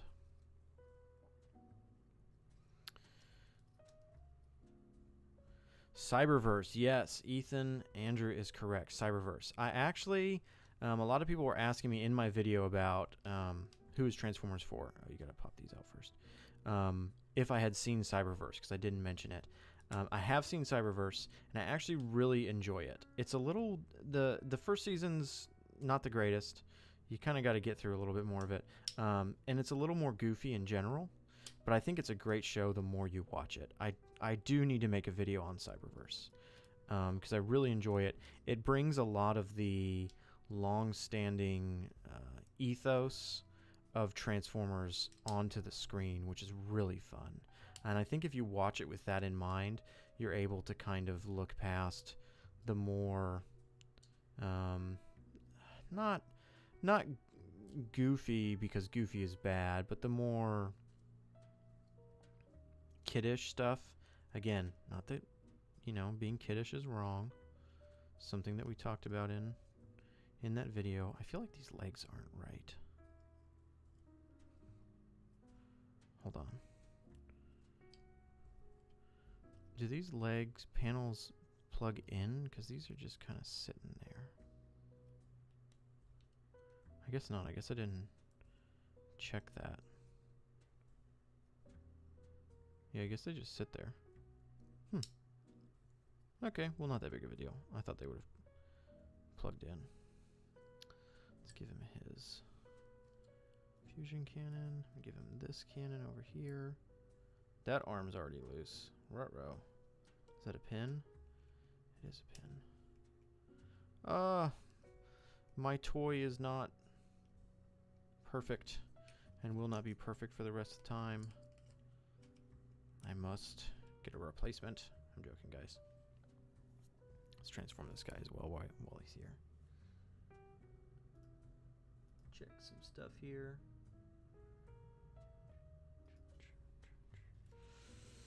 What's your opinion on the games? Opinion on Transformers games in general? I mean, there's not really many that you can play right now.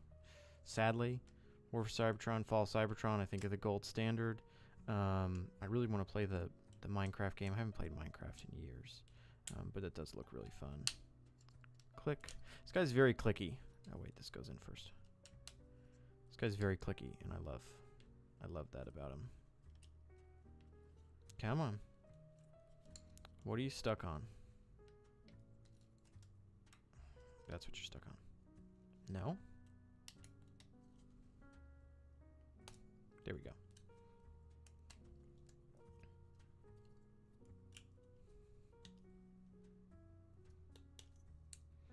See, this is why you guys don't want Delta Trion toy reviews. Because I'm just here silently, not saying anything as I do anything. Silent transforming. Again, love the red on this guy. I think Megatron can always use a splash of red. Come on.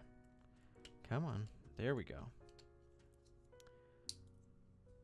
It's kind of a Minecraft ripoff of Devastation. Yeah, I don't know if I'd say a ripoff, but it does look very Devastation inspired, which is fun. There he is.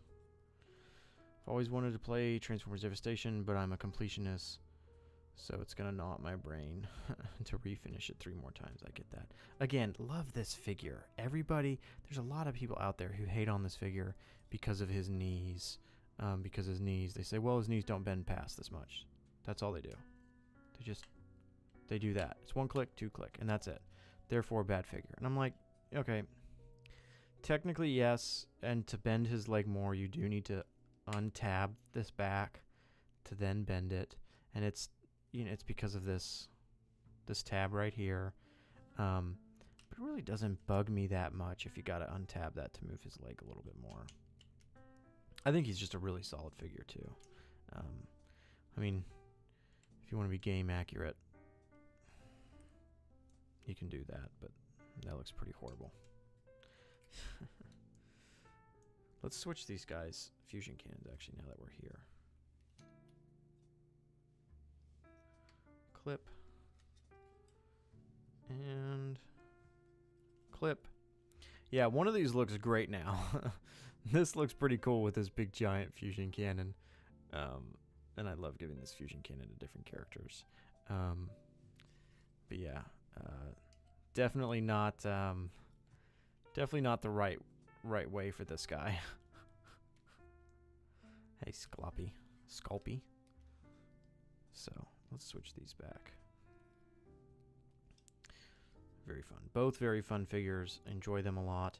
Again, my Megatron collection is relatively small, and I need to build it up because my Optimus Prime collection is increasing like crazy.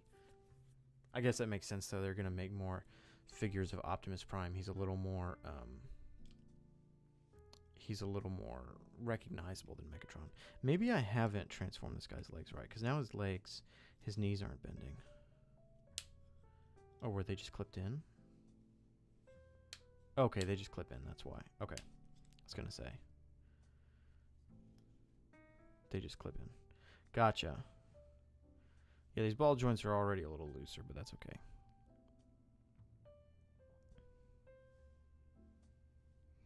Can we see them next to Bumblebee Megatron? I don't have Bumblebee Megatron, sadly. I saw him in a Target once, and I had to get back to work that day, and so I left without him and went back an hour later, and he was gone. Sadly, I do want to grab that figure though, because it would fill out my Megatron shelf a lot more. So hopefully I can find him. Can't wait for Mastermind Creations IDW Infiltration Megatron. I might wet my pants. Let me look that up real quick, because I haven't seen it.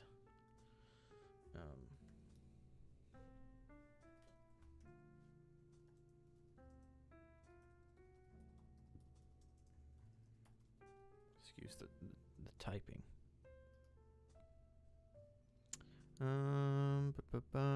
Ethan, do you know what the figure is called?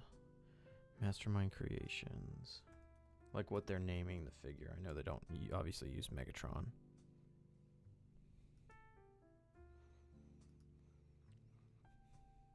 I'm trying to look through here. When was this posted? Oh, here it is. I think I found it. R50. Yeah, I just found it. R53. Actually, you know what? Let me share my screen here. Yeah, there we go. There we go. Does look immaculate. Looks fantastic here. Whew. Oh yeah, and there's a comparison there. War for Cybertron's got to be my favorite recent Starscream. There's been a lot of Starscreams. There's the War for Cybertron Starscream, the Cybertron Starscream. You technically still have Coronation Starscream in, which is great. Do they have any more photos down here? Some concept art stuff.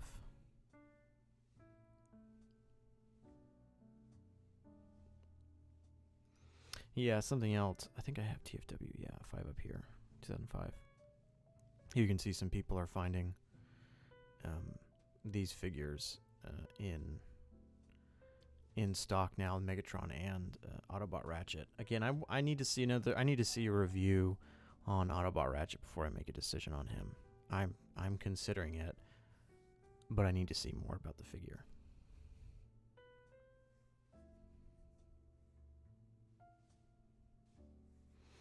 Need to see more about this Ratchet figure before I decide. And the problem is, if I get the Ratchet figure, I'm gonna want to go back and get all the other War for Cybertron figures, except maybe the Barricade figure. I'm not really the hugest fan of. Also, Wave 4 is showing up in the United States. I'm super excited for this G1 Optimus Prime. A lot of reviews are dogging on him, saying that he's, whatever, just get Missing Link. I'm not buying Missing Link, guys. I mean, I'll pay money for Transformers, but I'm not I'm not buying Missing Link. No, not gonna happen. I don't want to pay money for Missing Link. He looks interesting, but he's just not for me. That's the kind of the figure that I want more often than the other guys. Some people have said he's a bit of a cheaper plastic figure. We'll just have to see when he comes out. But I am excited to grab him once he's out. This Matrix of Leadership is also coming out, which is really neat. But what I'd really prefer to find is this decal sticker sheet, because I'd love to have this Megatronus Prime sticker. That'd be really cool to have. That's a really cool photo too. That is a neat Matrix. That'd be neat to kind of put up on your shelf or something. That'd be really fun. More first looks at HasLab, Omega Prime. Not for me. Again, really cool, but it's a lot of money to spend on a figure that I'm not absolutely needing. So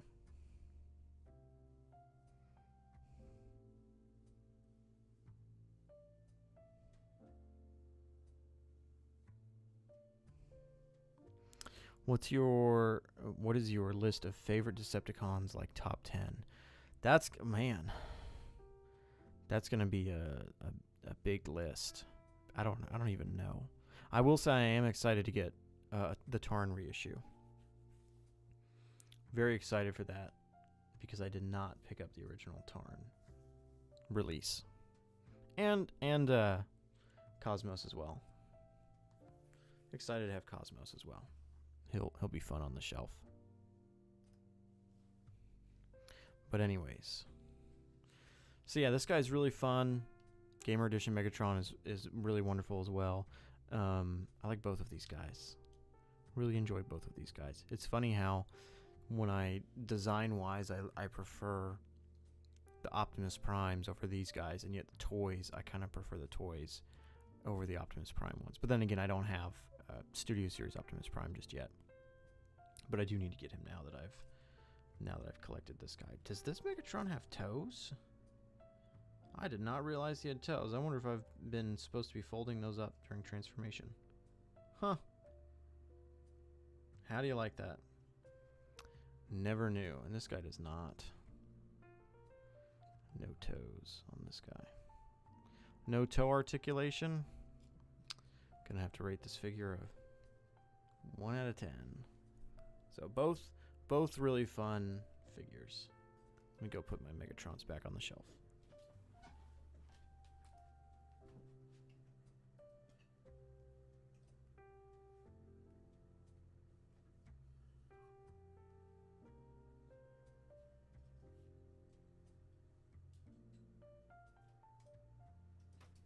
Alright, a few more figures that I picked up since our last stream. Gotta put them here. I picked up these two guys. Really happy that I finally have a hoist, just because of how much I love hoist. I knew about this figure. I know the issues he has. You know, I'm not the fan that these things are just tied and they don't fold up, and then if you want to raise his arm up, you got to get this thing in the way. But I still love him. He's just such an adorable guy. That's just a regular old dude, and that's why I love him. Did you know there was a black and purple War for Cybertron and Megatron during the Generations line? I did not know that. You'd found hoist. I can't find him anywhere. Yeah, he's surprisingly kind of expensive online. There's a local toy store that I went to, and they had him. I think he was probably around like $35, which he's a little loose, but that's okay. Again, I love him mainly just for who he is, not for his body, although he does have a pretty immaculate body, but he's a really fun figure. The Alita, I got this mainly because I wanted something to go along my Earthrise Optimus Prime. I think she's a fun figure. I've had a lot of fun posing her and messing around with her. Her legs always like to untab. Transformation wise, I don't know what I'm doing wrong. I've tried transforming her 6 or 7 times now. No matter what I do, the car just comes out so funky, and it just does not sit together very well. So she normally just stays on my shelf like this, behind Optimus Prime, you know, doing some kind of grumpy look at him or something. You know, something disapproving of him.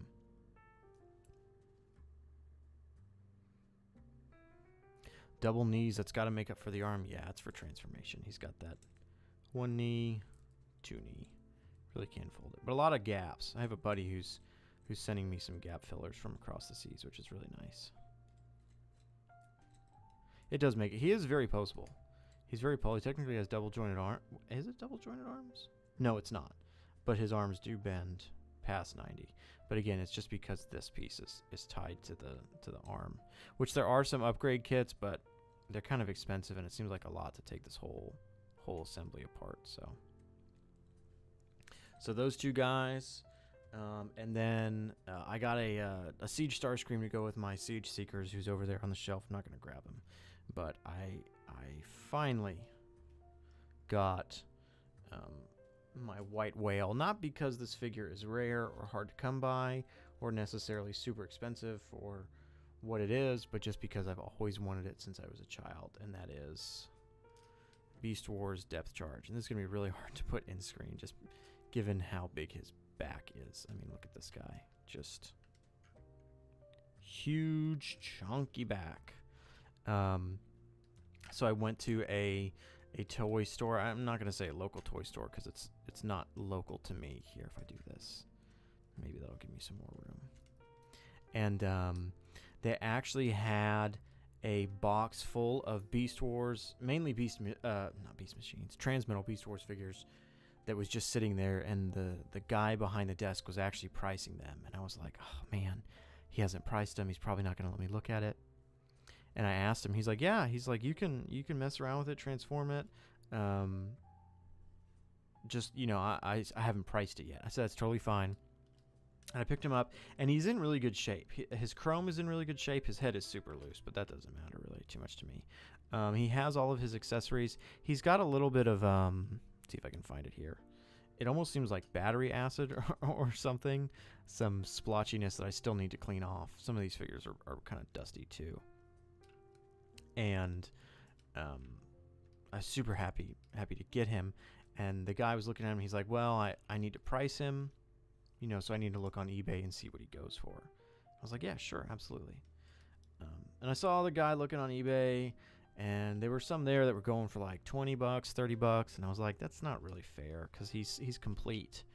And he decided on the price. I believe he was $80, and I was like, that's fine.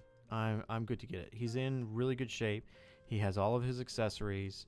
He's got everything with him. They also had a Transmetal Tarantulas there that I really wanted. I might go back for if it's still there. I think they priced him at $60, which I don't know if that's a fair price or not. Well, technically he's not complete. He doesn't have his bolts for that, but that's fine. But he does have all the discs. In fact, I think he's got more than enough discs than he needs. But yeah, he's in really good shape.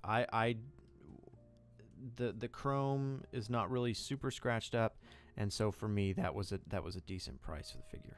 Now, what's funny was the guy who was there at the store was the Transformers guy of the store, and he was looking at this guy, and he's like, "Who is this?" And I was like, "Oh, that's Depth Charge." And I was telling him the different characters, and he was like, "Oh yeah, if you want, in the back, I have the non-Transmetal Depth Charge."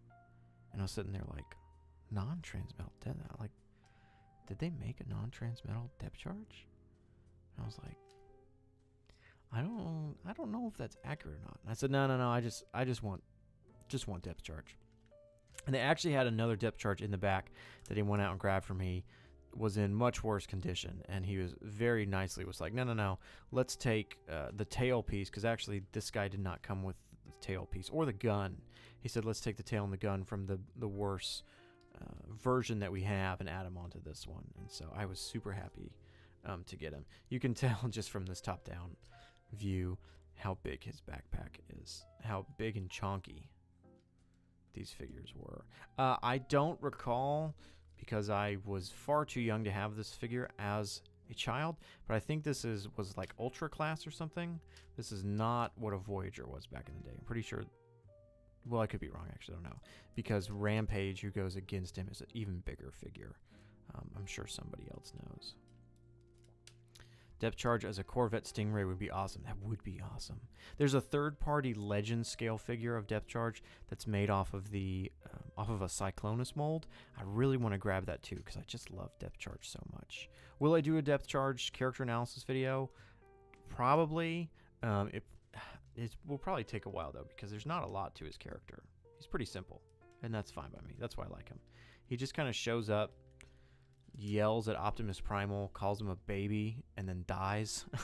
And that's what I love about him. Is he serves his purpose, and he's like, I'm here, you're dumb, and I'm dead. So I do love that. Let's see if his disc shooter still works. Well, you know, that one was a little bit better. They definitely they definitely make medication for that. Yeah, we're gonna have to look into maybe Hims can give us a sponsorship on this channel for depth charge and his discs. Definitely can get you something for that, some pills or something. I love the fact that his head just pops up, like you just gotta rip his head up and to put these discs in there. I love it. I love Beast Wars figures. Man, this is I got this stuck in here now. I love Beast Wars figures because they're just so gimmicky, but they also are just so much fun. Like discs. Does he even use the discs in the show? I'd have to go back and watch. Some fan I am of depth charge to do this.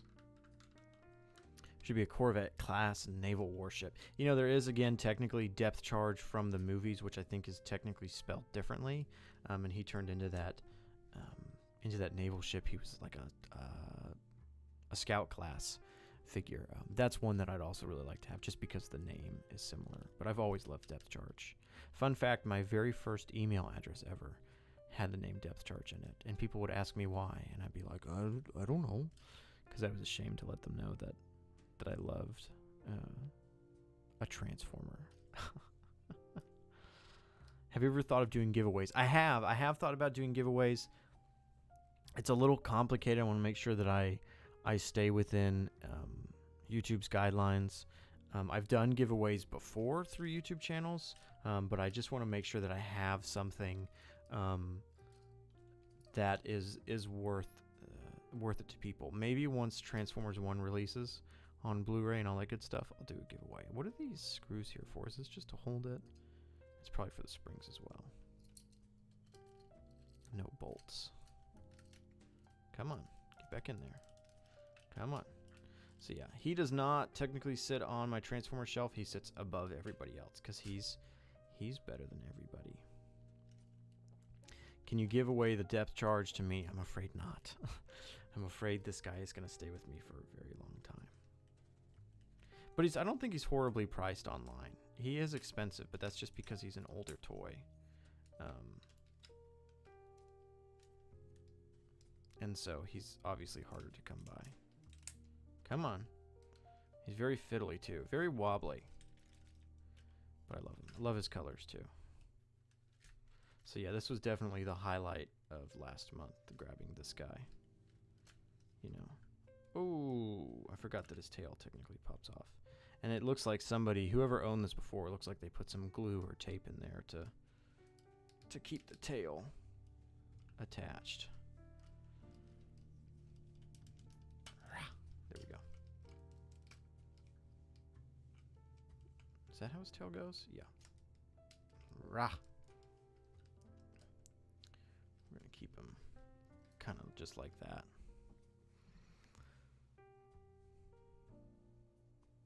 We don't normally have ocean Transformers outside of Broadside. Broadside's figure from Titan's Return was actually really fun. I never got Broadside, but years ago I did find the Tidal Wave repaint that came in that big Toys R Us pack for a buddy of mine and sent it off to him. And that's a really fun toy.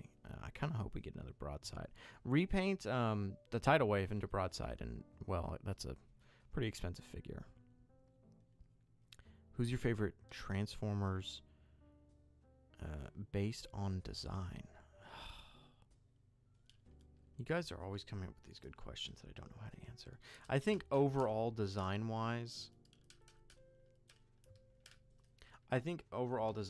Siege has got to be one of my favorites, just because it evokes so much Generation 1, but also kind of modernizes it in a way. Design-wise, it might be Siege, but that might just be my G1 love talking. Do you prefer your figures to have transparent windows or filled-in windows? You know, great question, and let me grab some.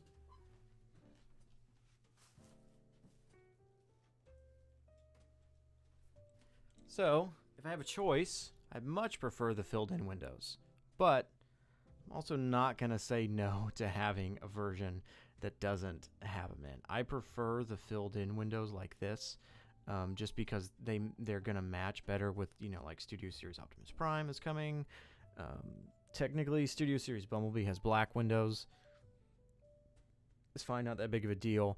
There's that multi-pack that comes with all those Autobots with filled-in windows like Wheeljack, Trail Breaker, is that what we're calling him now? Trail Breaker, Trail Cutter. That being said, I already own a Wheeljack that has the smoky clear windows. I'm probably not going to replace them just for that. So I prefer the filled-in windows, but the clear windows don't bug me too much. What Autobot or Decepticon would you like to see in action? This guy. Depth Charge. Would Depth Charge fit into any Transformers movie? Absolutely not. No. Absolutely not. But I would love to see him anyways. Somehow. Somehow.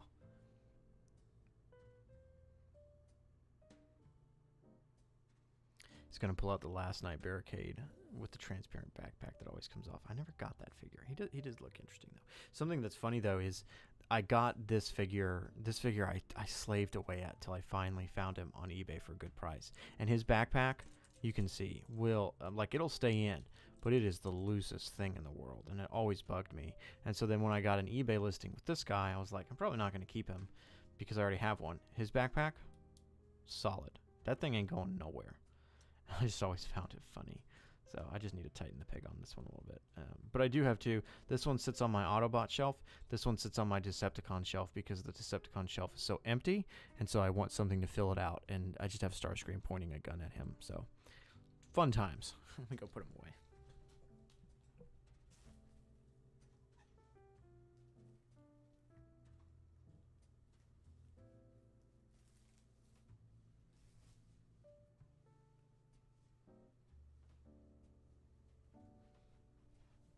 Ooh, pretty ironic. It is pretty ironic.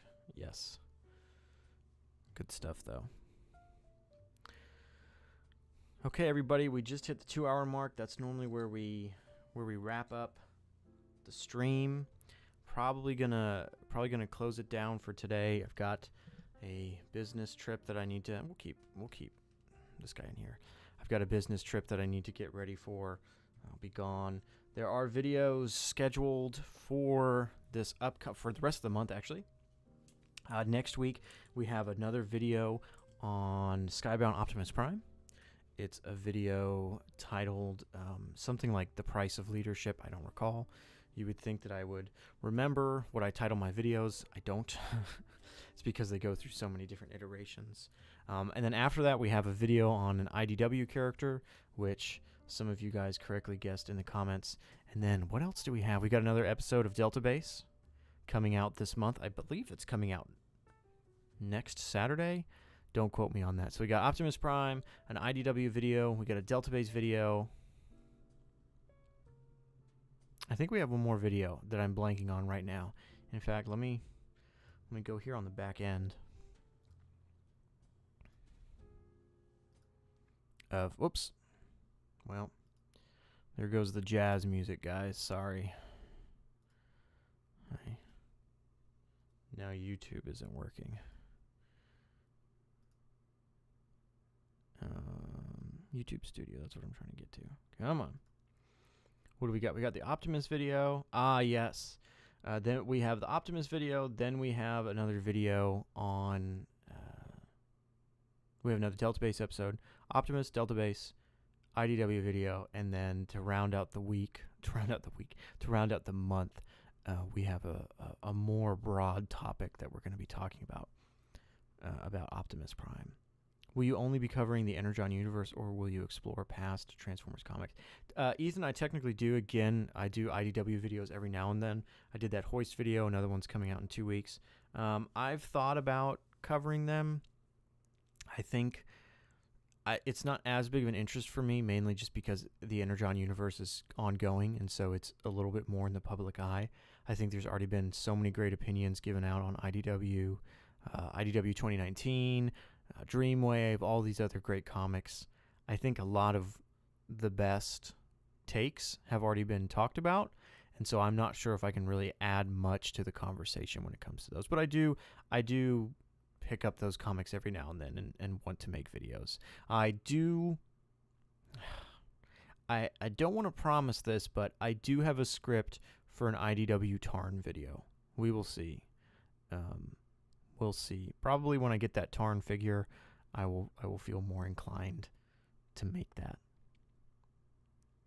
I love that since I don't know much about the past comics. You know, something great, Swizz Prime, I'm pretty sure, is he's reading through the IDW comic series right now, and I think, please don't quote me here, I think he's going to be doing some videos on those comics, so I definitely go check out his channel. He's done a great job at covering the comics. He covers the story that happens in the comics, while I cover more kind of very specific character moments, so he's a great content creator that I highly suggest. So yes, but yeah, that's what we got. Again, so many different things that we showed off, so many comics, some figures, some Daniel Warren Johnson stuff, some Marvel comics that's going to be really fun to read through, the Umbrella Academy stuff, which is interesting. It's not my favorite, but it's interesting. Let's get Hoist in here as well. This can be the thumbnail. At the end. Yeah, Joshua, check out Swizz Prime. He does such a great job of kind of recapping the comics and whatnot. Again, I don't know if for sure he's going to do the IDW stuff, but I'd probably encourage him to do it at this point, kind of do some big. He really enjoys doing those big videos. I need to tell him to cover the IDW stuff. But yeah. Do you have All-Star Superman? Yuma, I do not. I'm not the hugest Marvel or DC fan. Again, it's not that I think they're dumb or anything like that. I just didn't grow up with them. But I mean, I am getting into comics in general, so I may look into that at some point in the future. So anyways, man, we went through so much. Thank you guys again so much for all the love you've shown. That Megatron video really has been just such a blessing to have that video do so well on the channel, as well as all your guys' votes and comments. Late to the party, but how did you get Studio Series TF1 Megatron early? He actually showed up in my stores. Nothing else from that wave showed up. Actually, no, I think Reactivate Bumblebee is in that wave. And Reactivate Bumblebee was on the shelf, and I almost picked him up, but I didn't. That being said, at the same time, while this guy showed up early, I also still have Kingdom figures on the shelf at some of my stores, so it's, kind of give and take what you get. Ain't no way there's a Transformers 1 comic, novel, or book. That's a great question. It is the novelization, and it only covers some of the movie. It's fun to have, but I would not seek it out if you're looking for something very specific. But yeah, again, thank you guys so much for all the love you've shown the D16 video. There will be an Orion Pax video to go along with it, probably next month, since this month we're all scheduled up. And thanks so much for all the votes and your thoughts about having a separate channel that's going to cover non-Transformer stuff. Delta Trine will always be a Transformers channel. That's the main. You guys can tell I'm tired. Delta Trine will always be a Transformers-centered channel, and so then I can move kind of some of this other stuff over to another channel if I end up making it. I'm in no rush right now to make another channel. That channel will be not as active as this one. Something that's really funny, actually, I just thought up that I can bring up is that when I started Delta Tryon, I told myself I'm not gonna stick to a weekly schedule. If anything, I'm gonna do my best to do one video a month, and that's it. I'm not gonna slave away at this. And since that first video, I don't think I've missed a single week. I've done a video a week, sometimes 2 videos a week, and I'm sure that'll slow down at some point. But I've just been having so much fun, not just creating the content, but seeing your guys' responses to everything. It's been awesome hanging out with you, Delta Tryon. Lots of love, man. It's amazing watching you build up this channel. Thanks so much, Jason. Well, thank you for being here from the early days and supporting me. There's been a big boost in viewership and subscribers from that D16 video. This channel was supposed to be celebrating 5,000 subscribers, and by the time we got here, we're already at 6,000 subscribers. In fact, let me look at the D16 video and see what it's at right now. Analytics. 136.5 thousand views. Yeah, and I've gained 657 subscribers from that video. Wow. Again, just absolutely. I'm really glad I did not wait for the movie to release on digital. That would have been a little too long. So maybe that means I need to hurry up on that Orion Pax video and quicken the pace. But thanks, guys, so much for stopping by. And again, thanks so much for all of the support that you guys have shown. I'm gonna get going. Again, I got a business trip I gotta pack for, and next video is out on Tuesday, I believe. Yeah, Tuesday. It's on Optimus Prime, Volume 2 of Skybound Optimus Prime. Good live. Thanks, Dunk. See you guys again. Thanks so much for all the support. I'll see you guys on the next stream and in the next video coming on Tuesday. See y'all later.